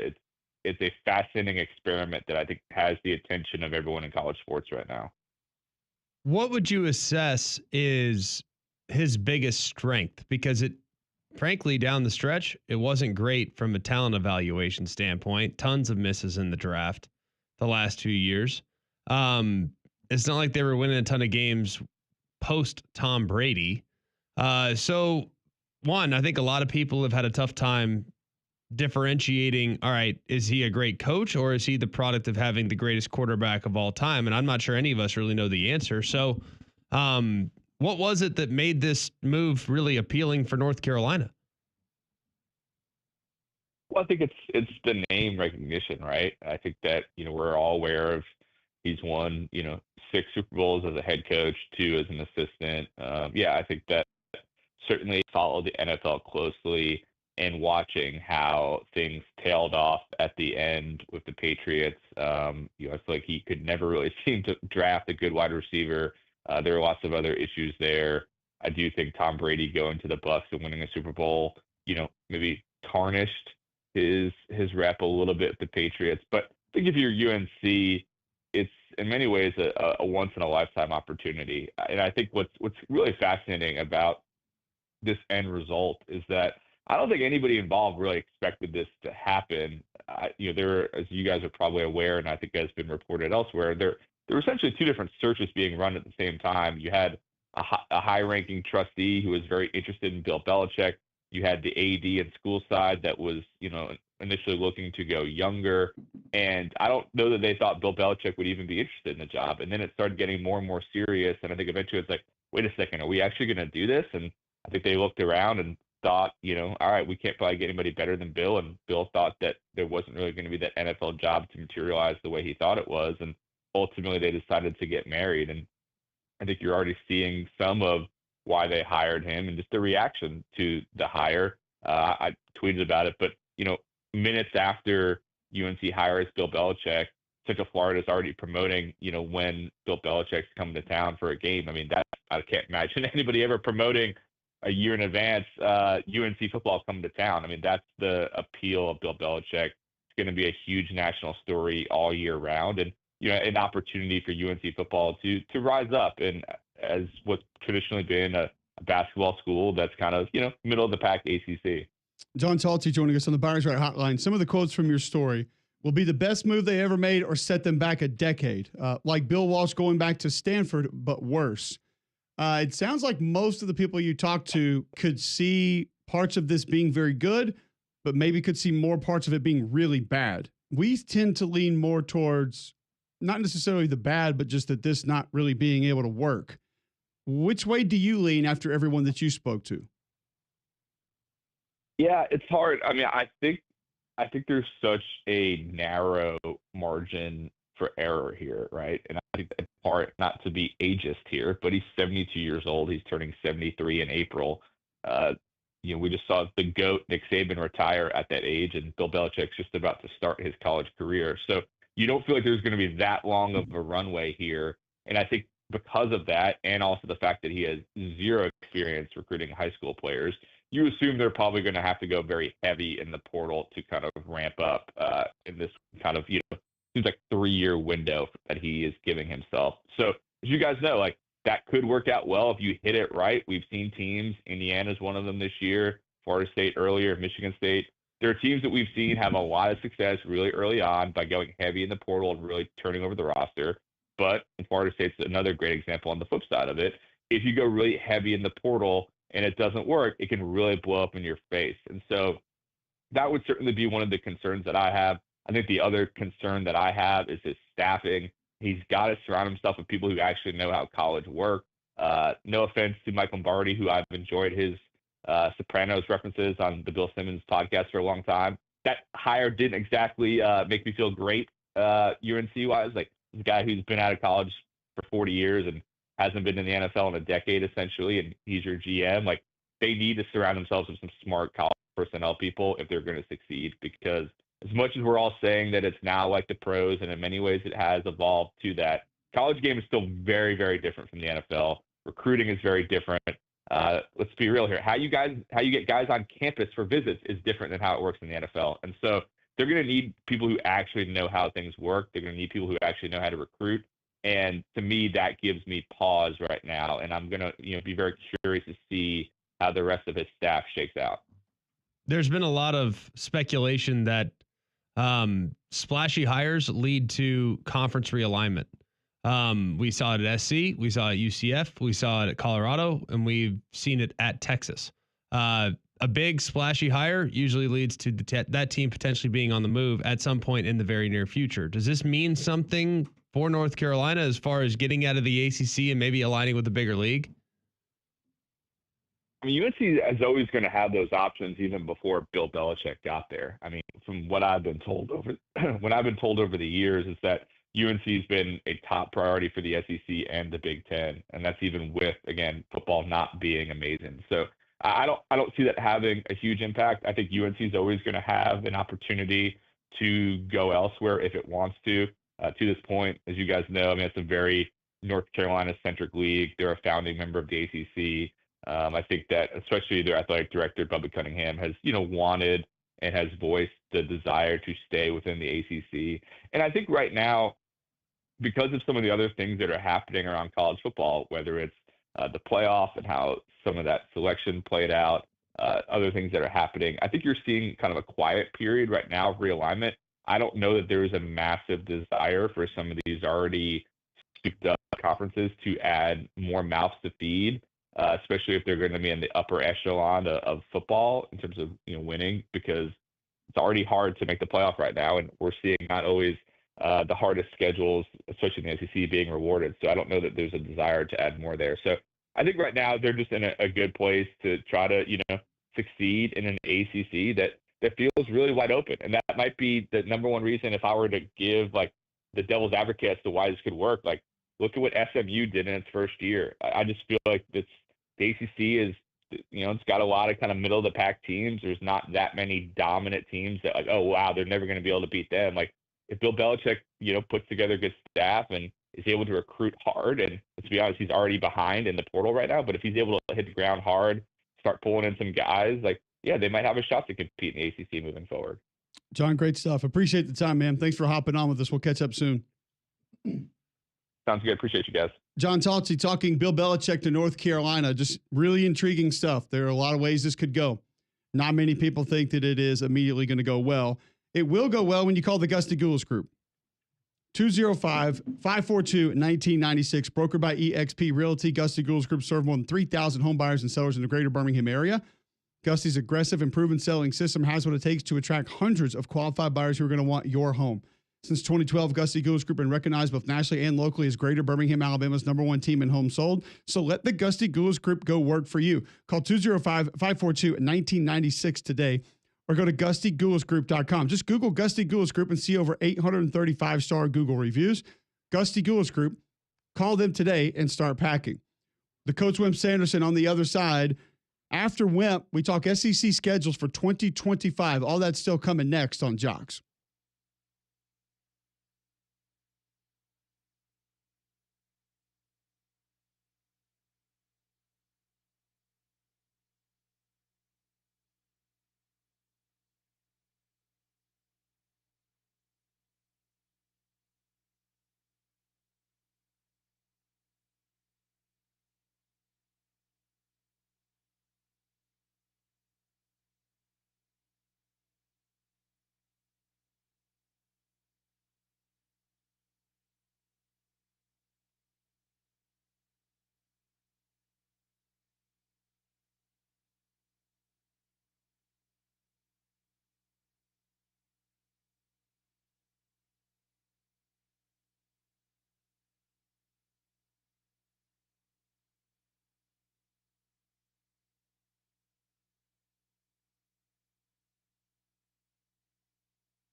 Nine o'clock, hour number 3 underway right here on McElroy and Kublik in the morning. Still a lot to get to.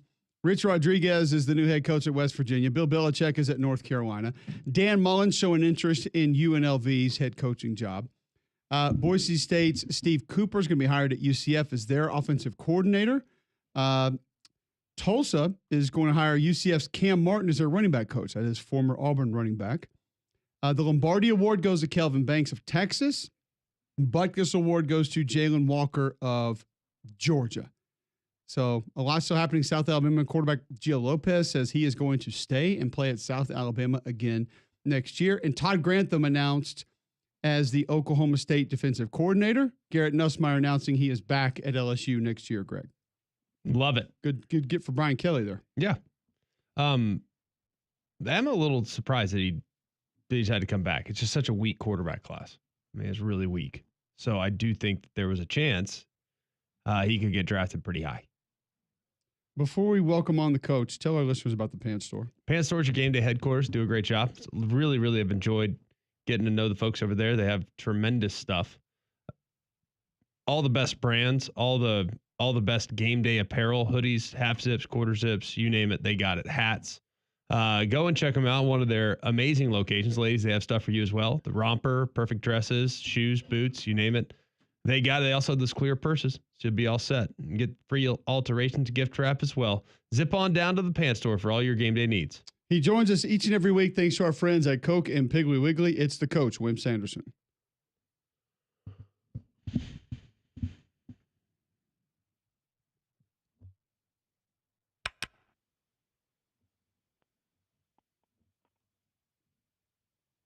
Coach, how you doing today?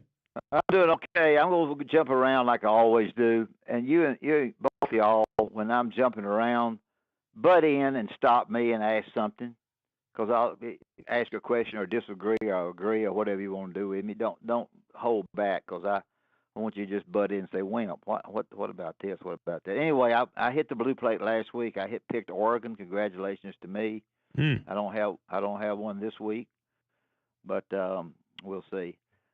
Two different things in Bill Belichick and Gus Malzahn leaving. Number one, Bill Belichick, of course, was guaranteed a bunch of money by the boosters, I'm sure, in order to recruit players, because you got to have it. I think behind the scenes there, his son will be strongly considered in 3 years. That's the reason I think Bill Belichick was willing to go ahead and do all the crap that coaches have to do now besides just coach offense or defense. And Gus Malzahn's difference was that he doesn't want to coach that way anymore. He doesn't want to do the things besides the coaching part that you used to have, that you're doing now that you didn't have to do when he first started coaching. So he is selected to go to Florida State to do the offense, so he can draw the X's and O's. Remember two things, listeners. Players win games. Coaches can help. That's the way it is. Players win games for you. Coaches can help. So you got to be darn sure that you get players. Any thoughts on that? I mean, listen, it's more people will always tell you it's about the Jimmies and the Joes. So you got to, I mean, when you coached, how much of it was scheme? How much of it was talent when you won games? Well, we had scheme, but we had players. If I got my guys 5 jump shots there, and he didn't make any of them, I didn't like it. It was his fault, because I got him good shots. But we had good schemes, and we did things. We played hard defense. And I'll mention the basketball while I'm doing that. If you two guys are coaching basketball today, the most important thing for you to do at basketball practice is something that people don't think of, and that is to learn how to get there early and contest and defense the threes. If you don't, we played 4 on 5, where there's 4 on defense and 5 on offense, and you had to get there because there's one too many on offense. And we worked hard because we tried to contest our shots. We tried to contest our opponent's shots. The one thing that we did, because we were athletic, is that we left our feet on defense. We went after them with our athletic guys and tried to make them miss the threes. And I think that's the one thing for all you people that are listening to trying to coach. Learn how to defend the threes. Any thoughts on that? Anything No, I love the 4 on 5 practice, coach. It's I think that just gives you, it's kind of, we used to always run middle drill, and defense would always want to sneak an extra guy over there, and then every now and then the quarterback would keep the ball in bootleg, and you don't have the extra guys in. So I love those challenges of sometimes some have more different ways. I'm sure 7 on 7, it's kind of same thing, Greg, when you guys did it, but just trying to grab those advantages and find guys, make them work harder to be able to do the things that they're going to be able to do with everybody on the court, on the field. Yeah. Well, both you guys do such a good job in what you do in football. I certainly need to mention this. I probably ought to give this to Greg rather than you, because you're an Auburn person. I look at the cotton picking Auburn schedule for next year, and I don't understand this. If the one I got is correct, okay, you're ready to go on September the 20th at Oklahoma, at Arkansas, at Texas A&M, at Vanderbilt, at Missouri. That's ridiculous. That's 5 straight. That's 5 straight. If mine is correct, and it's on CBS. 5 straight games, but it's got an open date in there. Is that if Auburn's football staff is not in trouble, that can put you in trouble. If either one of you, Greg, you say something. When I saw Auburn's schedule, Coach, I immediately thought if they don't get to 8, there's a problem. But that was the thought this year. Yeah. I mean, I think that's at this point, it's just too early to tell you right now, this team's going to be good. This team's not going to be good. This team's going to be great. This team's going to be average. It's just right now until the dust settles in the portal, there's no telling what these things are going to look like for these teams. Well, when I sit there and I try to study the lines on games because I try to be correct on football stuff, and you're telling both of you comment on this. Arkansas is losing 25 cotton-picking players. Yes. Alabama lost 33 last year. Like, it's not that uncommon. It's crazy. But I can tell you this, like, there's a couple games I think that are very sneaky tough on Auburn's schedule in 25.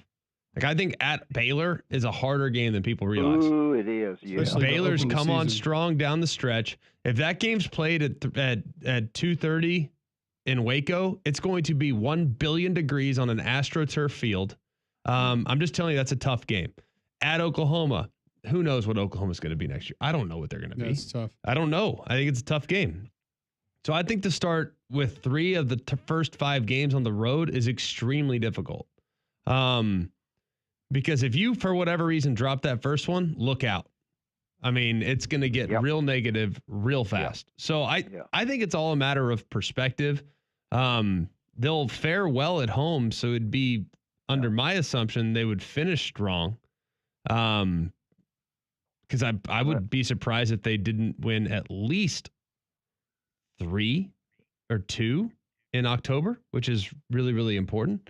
But they have, Missouri at home, Georgia at home.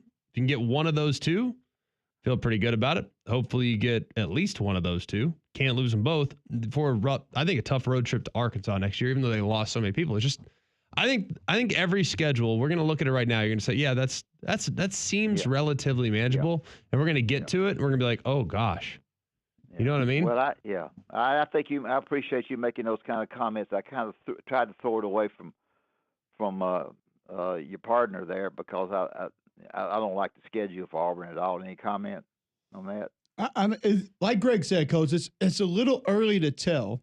Yeah, I know. Because we go to every team, and Missouri feels like a lighter lift next year. Arkansas feels like a lighter lift next year.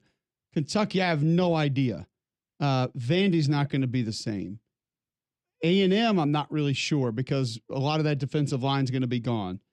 Oklahoma, have they repaired their offensive issues? And that defense won't be the same next year. I mean, some of their best players are going to be gone off that group. So I agree with Greg, at Baylor early is not fun. No, but if you could get that one, you're probably getting the next 2. If you split Oklahoma and A&M, both on the road, maybe you drop Georgia, but you got Missouri, Arkansas, you got Kentucky, Vandy, you get Mercer, you go into Alabama with 2 losses. That's a heck of a year. Yeah, it is. I think the big thing is when I was with Coach Bryant, we had 2 weeks before they play Auburn. There's always a 2-week period there. That's before Pat died. I told Coach that we were going to start playing down at Auburn. We played all the games in Birmingham. And we had a 2-week period, and nobody ever played an Oklahoma or an A&M before we played them. So this coming season, in studying Auburn and Alabama's schedule, they're playing somebody very beatable with only a week's rest rather than 2 weeks. And it was 2 weeks back before you 2 guys were born, and a lot of time to get ready. So that one little change there this year, they didn't do it that way. They played somebody that was very capable of beating them. And didn't give them a whole lot of rest when they played each other. So to me, that's quite different in the thing. So no, I would agree with that, Coach, and we'll see. I mean, a lot of Auburn fans are looking at this saying 9-10 wins. Well, who's playing quarterback? Yeah, well, 9-10. Yeah. Who's saying that? Yeah, I got a lot of texts last night. Yeah, 9-10 wins. I was asked on Twitter this morning about 10. I had a lot of people texting me this should be 9. Yeah. The only problem, and I'll get out of here. I know y'all asked me to get out of here. When they said at Auburn, we like what we have, was incorrect. at quarterback. We like what we have. We're not going after anybody. Arkansas goes after the green guy, and he's a pretty good player. He could have been really good at Auburn, I think. But the mistake was, I mean, I'm not here to criticize Auburn. I was down for Sonny Smith's show. Shook out at Sonny and got pointed at a lot, but I wore blue, so nobody knew who I was. But it's just difficult to understand that you like what you have, but you don't really spend the money that you need on an elite quarterback, which was a little bit scary for Auburn for me. Your comments, both of y'all, on that? It is, Coach. But outside of Jeremy Pruitt, who are the guys that said that they didn't like what they had publicly? I mean, no coach is going to get up there and be like, "Yeah, we don't like our guys." Yeah, I know that. I mean, he had to say that he likes to an extent. He had to say, "We like what we have. We like our guy." Now, I think he probably did need to double, triple, quadruple down on it multiple times. Which I do think. I think the regret then started showing up in throwing him under the bus a little bit. I think that was regret for backing him up to the extent that he did, and then coming back and then saying, "You know what? No." And then I'm not taking up for you more. As a matter of fact, I'm gonna throw you all the way under the bus. And I think some of that is subconscious, but you want to try to invoke confidence in your team, in your players. So we all know how Nick Saban used the media so much. I think most of these coaches try to in different ways. And I don't think that he missed on maybe what he saw, because as Greg and I tried to help people explain early in the season, drops, missed blocks, him getting hit, routes being cut off too early, routes being half-assed. There were a lot of other things that contributed to that. Okay. It wasn't just him going. I mean, he wasn't the only one played poorly on offense this year. Yeah. I mean, for all you guys that subscribe to PFF, I bet their grades weren't 99 for everybody else and then 2 for Peyton Thorne. No, they sure weren't. Greg, before I go, you throw the ball to one guy a lot as a quarterback at Alabama because he's open. You throw it to him too much when he's not open. The other guys get irritated because they're throwing it somewhere else when I'm open. Tell our listeners answers to all that stuff. They're always open, Coach. I've yet to meet a receiver that was covered. Okay. So when you find one for me, let me know. I think the biggest thing with receivers, one, you got to have good guys. I mean, if you have bad guys, you got problems, because that you got to have good guys to understand that they are a piece of the puzzle. And if they don't, there are routes, and they know, I mean, they're not dumb.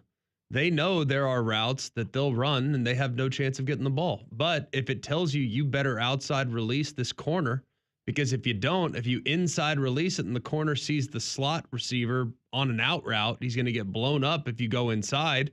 You better release outside.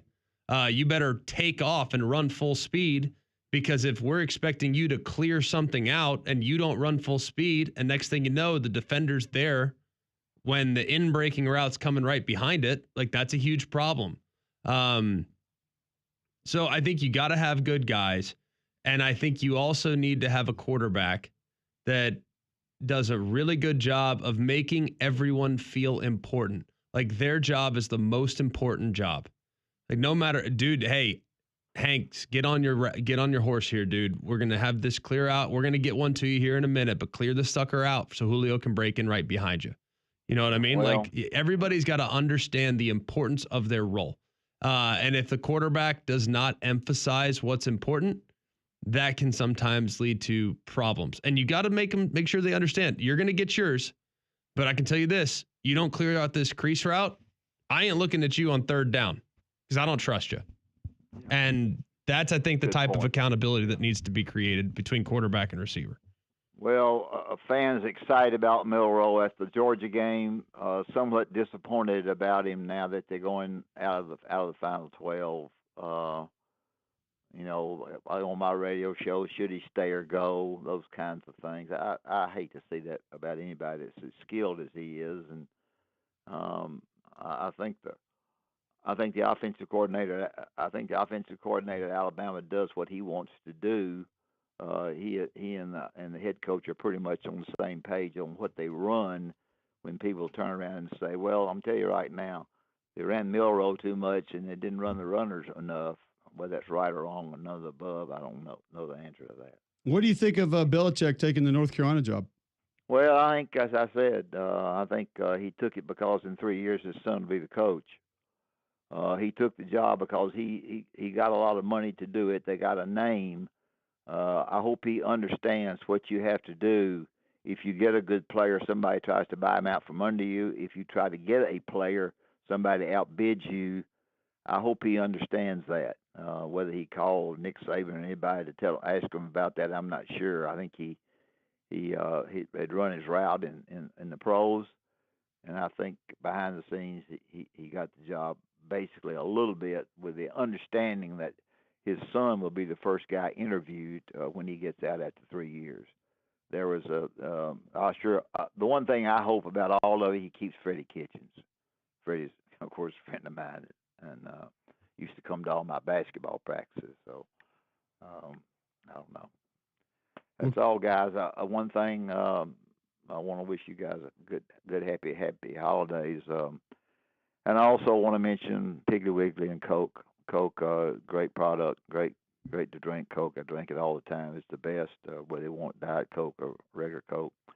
And Piggly Wiggly will walk in with a smile on your face and walk out with a smile on your face because they got the meats and the vegetables and everything that you need. Piggly Wiggly is terrific. Stanley and Andy have been friends of mine. Stanley sat on my bench many a time as we went and played basketball. So I appreciate Piggly Wiggly and Coke, and appreciate you two guys. Y'all are really good, and I ask dumb questions, but you answer them good. We appreciate you, Coach. Have a good weekend. I see you. Bye. There you go. The Coach Wimp Sanderson joining us on the Buyers Right hotline, 800-239-9569. You want to get in after this. We'll talk SEC schedules as the coach just brought them up a moment ago. Alabama fans have a gripe with one part of theirs, and it has been a consistent gripe, something that they have had complaints about in the past. You'll never have complaints when you call Backyard Adventures, though. We've got the playground in our backyard. We've got the basketball goal thanks to Backyard Adventures. We went to Cahaba Valley Road, saw what they had, said we kind of want that part. We also want this other part. They're all similar, so the kids were playing on them. And Jeff said, no, we can customize. You'll get that. You get that. We'll come put it together. And they did. They put the entire thing together. No tools for me. Not a wrench, not a screwdriver, not a drill, nothing. They did it all. Right there, thanks to Backyard Adventures. We've got them in our backyard and in our driveway. And that basketball goal is a game changer, G-Mac. Great addition to what we have outside. The kids love it. I love it. We've used it like crazy. I know you guys will as well. I was out to dinner with a good friend of mine. He ended up getting one. It's going to be installed here in the next couple weeks. Super excited about it. He's already all jacked up. He thinks he's going to use it more than the kids. And you might, as an adult, and be honest with you, I'd be logging some hours out there myself. So go and check them out right off Cahaba Valley Road, or you can go online at backyardalabama.com. Your SEC football individual awards. Offensive Player of the Year, Dylan Sampson. Defensive Player of the Year, Kyle Kennard. Special Teams Player of the Year? Anyone? The kicker from Georgia. Punter from Georgia. Alex Rayner, Kentucky. Punter or kicker? Punter. Kicker. Freshman of the Year, Lenore Sellers. Newcomer of the Year, Diego Pavia. Jacobs Blocking Trophy, a split vote, Kelvin Banks Jr. and Will Campbell. Scholar Athlete of the Year, Greg? I don't know. Brady Cook. Brady Cook. Coach of the Year, Clark Lee. Coach of the Year. We didn't spend enough time on these awards. Well, this isn't the William Campbell Trophy. Okay. The prestige from Who won the office other down ones? in Birmingham.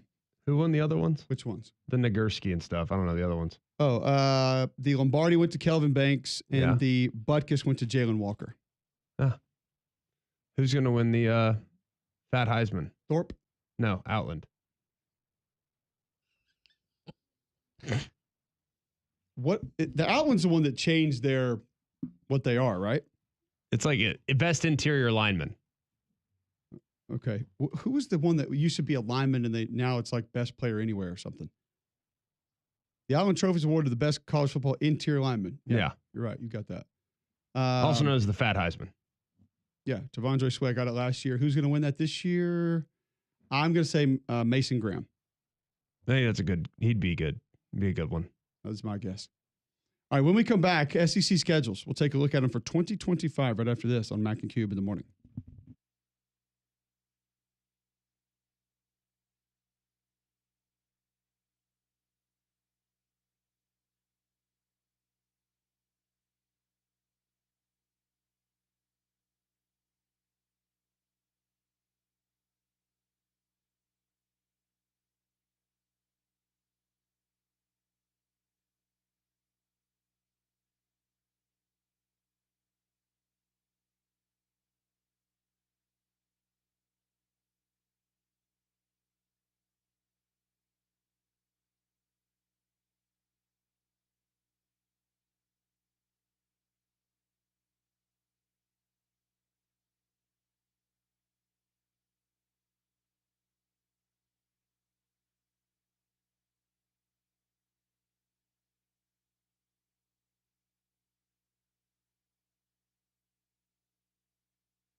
All right, we'll look at the SEC schedules for 2025 in just a moment. First,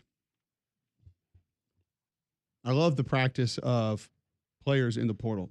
Dylan Lonergan expected to hit the portal, Greg? Yeah, that one kind of hurts. Not gonna lie, I really like him. I think he's a good player. I just don't know how mobile he is. I think he's got enough. He does not have a huge arm, but he's accurate. So he's gonna be a good addition for somebody. And he's gonna end up being a good player. You watch. It's just a matter of now where does he go? And will he still be recruitable off the high school tape? We mentioned earlier Connor Wigman commits to Houston. Duke gets a commitment from Darian Mensah, former Tulane quarterback. Good get. Vandy gets a commitment from Keanu Coate, former Alabama edge. You like that one or no? Yeah, I mean, I think I was always a little underwhelmed by how little production I was getting from him because he looks like he should be a take over the game guy, and I just never got that. If he looks the part, does he not? Mm-hmm. Just never felt like I got that level of productivity. We heard good things about him in camp. So, Florida State gets a commitment from quarterback Thomas Castellanos, where he will reunite with Gus Malzahn. I'm not sure a lot of folks remember Castellanos was at UCF at one point. It's a good get. Iowa State will keep Rocco Beck. He'll be back next year. The only thing I'll say about Castellanos, little troubled by how he handled the benching. Because most kids this day and age handle it really well. Jackson Arnold did. He actually did. Those coaches raved about what a good teammate he was and how he just put his head down and kept working. Graham Mertz did. I know he got hurt, but like he even put a graphic out. He could have sulked and he didn't. I mean, gosh. No, you're right though. He didn't. Well, I think most people handled it pretty well. Stick with me here. Oh boy. In the portal, Western Kentucky wide receiver Coy Moore is in the portal. Yeah, it's still a thing. The guy that used to be at Auburn? And used to be at LSU. I think you called one of his games at LSU in 2018. Let me look. He had 2 catches for 27 yards last year. He caught passes for LSU in 2020. 22 of them, by the way. 52 career catches. He's in again. Let's ride. LSU defensive lineman Javier Suggs is in the portal. He's actually a good player. Looks like that's going to be Ole Miss potentially. He's a good player. That's a good get. Syracuse quarterback Carlos Del Rio Wilson. Not a bad player. He's come off the bench in the past and has played okay. I don't think he's in the portal. Well, I don't think he's a guy that I'm going to put as a high priority, but a good backup option that has logged some meaningful minutes and has played decent at times. New Mexico quarterback Devin Dampier is in the portal. Like him. He's electric. A lot of people don't know about him. That offense was super dynamic this year. Does he end up at Utah State with turnovers? A little bit of a problem, but not important. He had 2,700 yards passing, 12 touchdowns, 12 picks. He ran for 1,166 yards and 19 touchdowns. Like Greg said, he can go. He's electric. Him and Anthony Calandria are probably the 2 biggest boom bust prospects right now in the portal at quarterback. They could be All-American or they could lose you 8 games by themselves. Sounds worth it. Like Anthony Calandria is the modern day version of a poor man's Johnny Manziel. They are very similar players. Like he is a baller on some days. Catch him on the wrong day, he'll kill you. Catch him on the right day, torch you.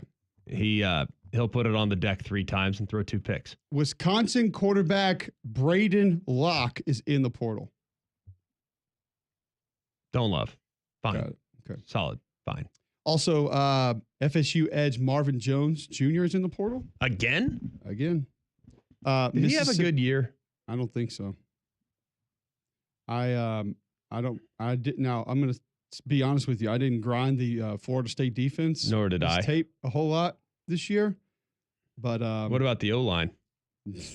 That was less fun. They're on the watch list to be able to look for that one. Marvin Jones Jr. had 6 tackles for loss this year. He had 4 sacks this year. So, okay, I guess. And Mississippi State wide receiver Kevin Coleman is in the portal. He can go. Correct. He is a good player. That is a good one. There's a lot of good quarterback, a lot of good receivers in the portal. If you need a wideout, this is your year. A lot. Some with length, some with speed, some with a little gadgetry.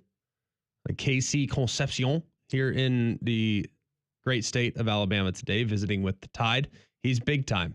But Deuce Robinson in the portal yesterday, he's 6'6" target. Big target. Really, really solid, high ceiling guy.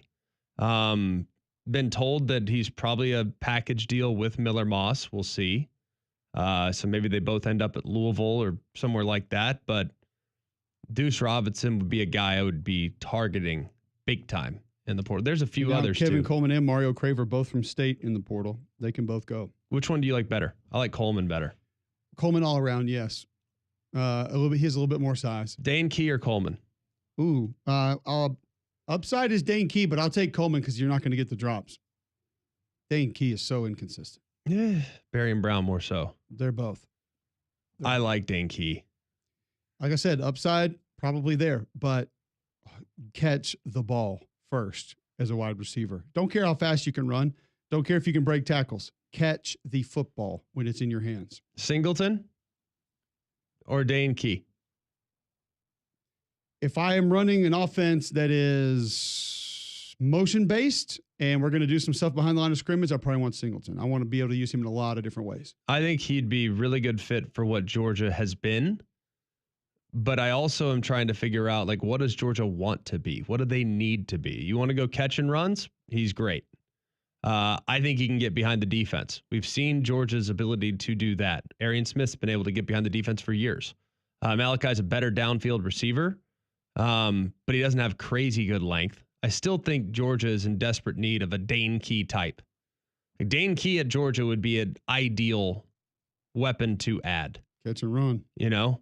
Like he'd be very, very good for them. I think Barry and Brown at Georgia would be a very, very good add for them. I think Bama would be a player in every possible wide receiver and tight end that you can get your hands on. I would try to get my hands on if I were Alabama. Yep. All right, so that's your portal update. We will take a look at the SEC schedules for 2025. We'll do that after this break on Mac and Cube in the morning.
All right, 9:35 Thursday, December 12th, right here on Jocks 94.5.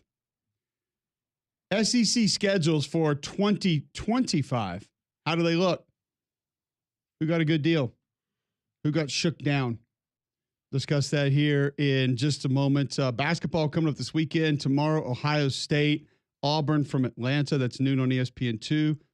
Louisville, Kentucky, 4:15 on ESPN. Tennessee at Illinois, 4:30 on Fox. Oklahoma at Oklahoma State. Dare I call it? No, I would never do that because Bedlam's a football game. 7 p.m. on ESPNU. Creighton at Alabama, 7:30 on the SEC Network. Alabama A&M's at Chattanooga. That's 1 o'clock on ESPN+. Sunday, Arkansas State is at UAB. That's 5 o'clock on ESPN+. So we just got through with some massive basketball, GMAC, and we've got more great hoops coming up, not just in the SEC, but really, I guess, nationally, but specifically in the SEC this weekend. Yeah, and the SEC is so incredible, man. Like, it's so much fun. I was out to eat with some friends last night, one in which was a huge Auburn fan, and it's like, dude, every weekend is amazing. Bama, same way. And the matchups that we're going to have within the conference here coming up pretty soon is going to be off the charts. I can't wait for SEC regular season conference matchups to start. All right, I just told you that we get Kentucky Louisville from Rupp this weekend. Pat Kelsey has had a pretty tough schedule with UTEP sandwiched in between some difficult opponents. The back end of that being Kentucky. His thoughts on that after the game last night. How challenging is it emotionally or mentally to get a team ready when you had Duke on Sunday, this big marquee event? You got Kentucky on Saturday, another marquee kind of game, and UTEP plopped right here in the middle. How difficult is that just from an emotional standpoint? I mean, we get a bunch of free sneakers. I wear sweatsuits to work. My kids are healthy. My wife's hot. I got a pretty good life. We get to play college basketball. We get to play in the Yum Center. We get to get ready for Utah. My dad used to say it all the time. Like I would say to him, Dad, you got to go to work today. He said, son, I get to go to work today. Right? Heck yeah. Schedule's been a little bit difficult. We had some adversity, but this guy's been awesome. The process has been great. Results will take care of themselves. And just on to the next one. Most important game in the history of the program is the next one we play. And that's that one on Saturday. About 3 hours ago, it was this one right here. It's the deal. It's such a cool attitude, and just kind of love hearing him say that and break it down that way, and just get to go to work, get to do the things that we do. We don't hear that mindset very often, Greg, in a lot of aspects of life that a lot of us probably should. Yes. And I've actually noticed this a lot, starting with a conversation that we had on Sunday with Dan Lanning, asking him about, the opportunity to, or the challenge that Oregon has and the fact that the seeding is messed up. He goes, no. It's an opportunity. We get the opportunity to play Tennessee or Ohio State. We get the opportunity to play in the Rose Bowl. We have the opportunity to potentially have a chance to play against Texas or against Arizona State or against Clemson. Like, those are opportunities. These are not hurdles. This is not adversity. This is an opportunity. And I think changing your mindset in that way can be really, really valuable to having success and creating a positive culture around the program. Yeah, absolutely. So just kind of cool to hear that attitude. Victim mentality is not a good mentality to have when it comes to attacking the day.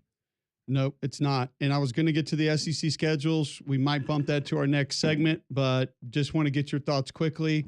Brett McMurphy is reporting that Dan Mullen has taken the UNLV job. Hey, I'm happy for Dan, number one. Me too. I think he needs to be coaching. I thought he was great at television, but he's a coach and he can call plays and he can organize a team. I think he's going to do great. I think that this is a really good setup. We have had Barry Odom on this show multiple times as the UNLV head coach. He told us about the support that he had. He bragged about the facilities. We saw pictures of the facilities. I mean, there's a lot of things that align for, I think, how Dan Mullen coaches, who Dan Mullen is, with this job. And a lot of the skill that they've been able to get there, I think will want to stay and play for him. So I don't think the roster just immediately falls apart. And I think this is a great move for UNLV. I think it's a great move for Dan Mullen. Las Vegas is a great place to live. And he's going to be able to play golf. He's going to be able to do fun things. And he's going to be able to have a good football team that has a brand new facility, a cool place to play, and is very attractive for a lot of kids to come to. That's one thing Barry told us. He's like, you're talking about second chance, guys? Why don't you come do it in Las Vegas? And not just because of everything that's here from an entertainment standpoint, but the opportunities, the business that are based here, the executives that are here, the people that are here. Why not come and try to start your future after football here in Las Vegas?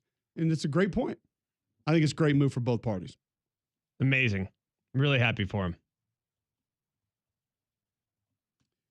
He also got his membership to Southern Hills already. So that is confirmed. Just found Is it that in out. his contract? Yeah. Yeah.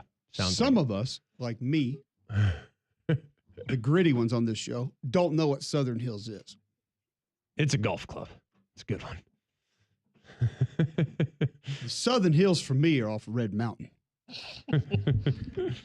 I'm excited for him. I do think it's a place where it's proven that you can win. The dunes in Daphne are the Southern Hills for me. There you go. It's going to be good. It's going to be really good. Happy for him. Excited about that opportunity and hope that they can keep things going. And it's a launch pad. I mean, and honestly, like at this point, is he really that worried about finances? Probably not. I don't know if he wants a launching pad, Greg. That's what I mean. I don't think he needs one. I don't think he's really that worried about finances. I think he just wants to win and wants to build a program and wants to recruit guys that are excited and hungry and want to be coached and stuff like that. So glad that he's back in it, but looking forward to seeing how they do. They were one win away from being in the playoff. So you say launching pad, but ultimately the goal is to get to the playoff, right? This edition of the playoff. Well, maybe the next edition is even easier to get in. Probably not. If you're in the SEC or the Big Ten. Bet you won't get a first round bye. How about that attitude? Hey, No. Some people tell you not having a bye is the more advantageous spot, which I will still push back against until the day that I die. There will never be a time that I say playing more elimination games is the better route to winning a championship. But to each their own. We'll take a break. We will come back and break down the 2025 SEC schedules next on Mac and Cube in the morning.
All right, I've teased this a couple of times. I promise you we're going to get to the SEC schedules and talk about them. We have some teams that outlook a little bit better for the Magic 8 Ball. Other teams, Magic 8 Ball says outlook not so good based on your schedule. Outlook might not be so good in your basement if there's water there, and that's why you would call B-Dry. B-Dry has been serving this community for 60 years. They take great care of me. They know they'll take great care of you as well. Go and call them today. You can actually delay payment for 12 months and spend no interest. It's amazing. 12 months, interest-free, no payments. And you know you're getting the largest waterproofing company in the country, and the only company that's a solution that stops all 5 ways water can enter your foundation. Plus, life at the structure warranty. So if they have a problem 60 years from now, they'll still come out and fix it. Call them today for a free assessment, 942-1976, or you can visit bdryalabama.com. It is amazing, this Alabama schedule. If this were 2008, how much different it would be. They open up at Florida State. We're good. UL Monroe. You don't know that. Next. Florida State could be back next year. We don't know. Wisconsin at home. A week off before they are at Georgia. Vanderbilt at home. At Mizzou. Tennessee at home. At South Carolina. LSU at home after a bye week. Oklahoma. Eastern Illinois at home, and then at Auburn. I actually like the schedule a lot this year. You get Tennessee at home. You get LSU at home. Who knows what Mizzou is going to be? We know the Georgia game's a tough game. Wisconsin, I think, is a game in your backyard that you should feel good about, knowing that it's on September 13th. Hopefully it's 1,000 degrees, and hopefully that game's at 2:30. Florida State, I think Florida State, there's no telling. I just don't know what they're going to be. They're going to be fine. Alabama's going to be fine. Yes, I agree, but I still think Florida State will be much better than they were this year. So that will be a good, solid indicator in week 1 to kind of maybe expose a thing or two that you can work on in week 2, and then that will better prepare you for the jumping off point. And having the bye before Georgia is nice. I like having that 3 games to get kind of out of the way. Vandy won't catch you sleeping. The game that I think is the trickiest on the schedule is probably at Missouri on October 11th. Because you know you're going to be, the Vandy game, you're going to have that one all pent up, fired up after the Georgia game because of what happened this past year, and you're going to want to exact revenge on Tennessee. So that Missouri game on October 11th is a tricky one. I think the game on the road at South Carolina on October 25th will be a tricky one. Then I think Georgia and Auburn. Your 4 games on the road are very tough in the SEC, I think. The concerns for me with this schedule would come at South Carolina after playing Tennessee, and that's at the back end of that little stretch that you talked about. So at Georgia, Vandy, at Mizzou, Tennessee, then at South Carolina. We know what the Tennessee game is, know what it means, and that's after the emotional swing back and forth that you just talked about, coming off Georgia, getting Vandy at home. Is Tennessee going to be the same on defense next year, though? I don't think so. I don't think so either. They won't be where they were this year. I don't know if it's going to be as much of a slobber knocker as it would have been this year. And South Carolina won't either. They're not going to be close to what they were this year, I don't think, but they still should be solid. They're going to South Carolina loses a lot on defense. On defense, a lot. Yes. A lot. They need to do some heavy lifting in the portal. And I will say this, Shane has probably done more with guys that we had no idea what to expect from than anybody else in the league. Mario Anderson, Kyle Kennard, we didn't think Joshua Simon, we didn't think these guys were going to be impact players, and they have been for him the last couple of years. Also, Greg, the Oklahoma game. And one, it's after LSU. We know that game every year is just magnified times 100, as most years it should be. Yes. But also just because I don't know. I think their defense is taking a step back. I think it has to. No Stutzman, no Billy Bowman. The defensive line will still be good. I don't know if it will be as diverse as it was this year. They could get you off the edges. They got big guys that can hold the point, big guys that can move inside. They could do a lot. It depends on what they lose a couple pieces offensively. They lose Garen Hatchett. Probably want to lose a couple of those pieces offensively to be but they lose a couple of weapons at wide receiver that I think actually could even be playing for Alabama in that game. I just say because there's so many unknowns, I just don't know. I don't feel like it's going to be that big of an issue, but I just don't know. I think the schedule is extremely favorable. I'm not saying it's easy or a cakewalk, but I think the schedule is favorable. What about there are 4 teams that have bye weeks before they play Alabama? And that's the way it goes. When you have a double bye system like we've had this year and next year, it's just that's the way it goes. I hate it, but it is what it is. Georgia has that as well. Yeah. So toughest schedule? Mississippi State or Oklahoma? You? It's such a toss-up for me. Mississippi State is at Southern Miss, Arizona State at home, Alcorn State, Northern Illinois, Tennessee at home, at A&M, week off at Florida, Texas at home, at Arkansas, Georgia at Missouri, week off Ole Miss. So you've got Georgia, Texas, Tennessee, and Arizona State, 4 of the 12 playoff teams on that schedule. Another team at Ole Miss that was knocking on the door, a team in Florida that everybody's going to be high on going into the next year. Yes. Yeah. Good luck. Some folks are throwing Texas A&M out there. I don't think A&M's as bad as you realize. UTSA, Utah State, at Notre Dame, week off. Auburn, Mississippi State, Florida, all at home. At Arkansas, at LSU, week off. At Mizzou, South Carolina. Samford, at Texas. I'm going to say hardest schedule's Arkansas.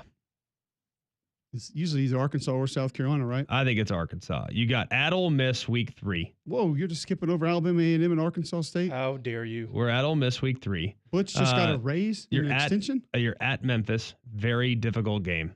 Memphis is Super Bowl. That one is. Okay. Do you stay in Memphis there? No, I'll stay in Jonesboro. Like, where do you want me to stay?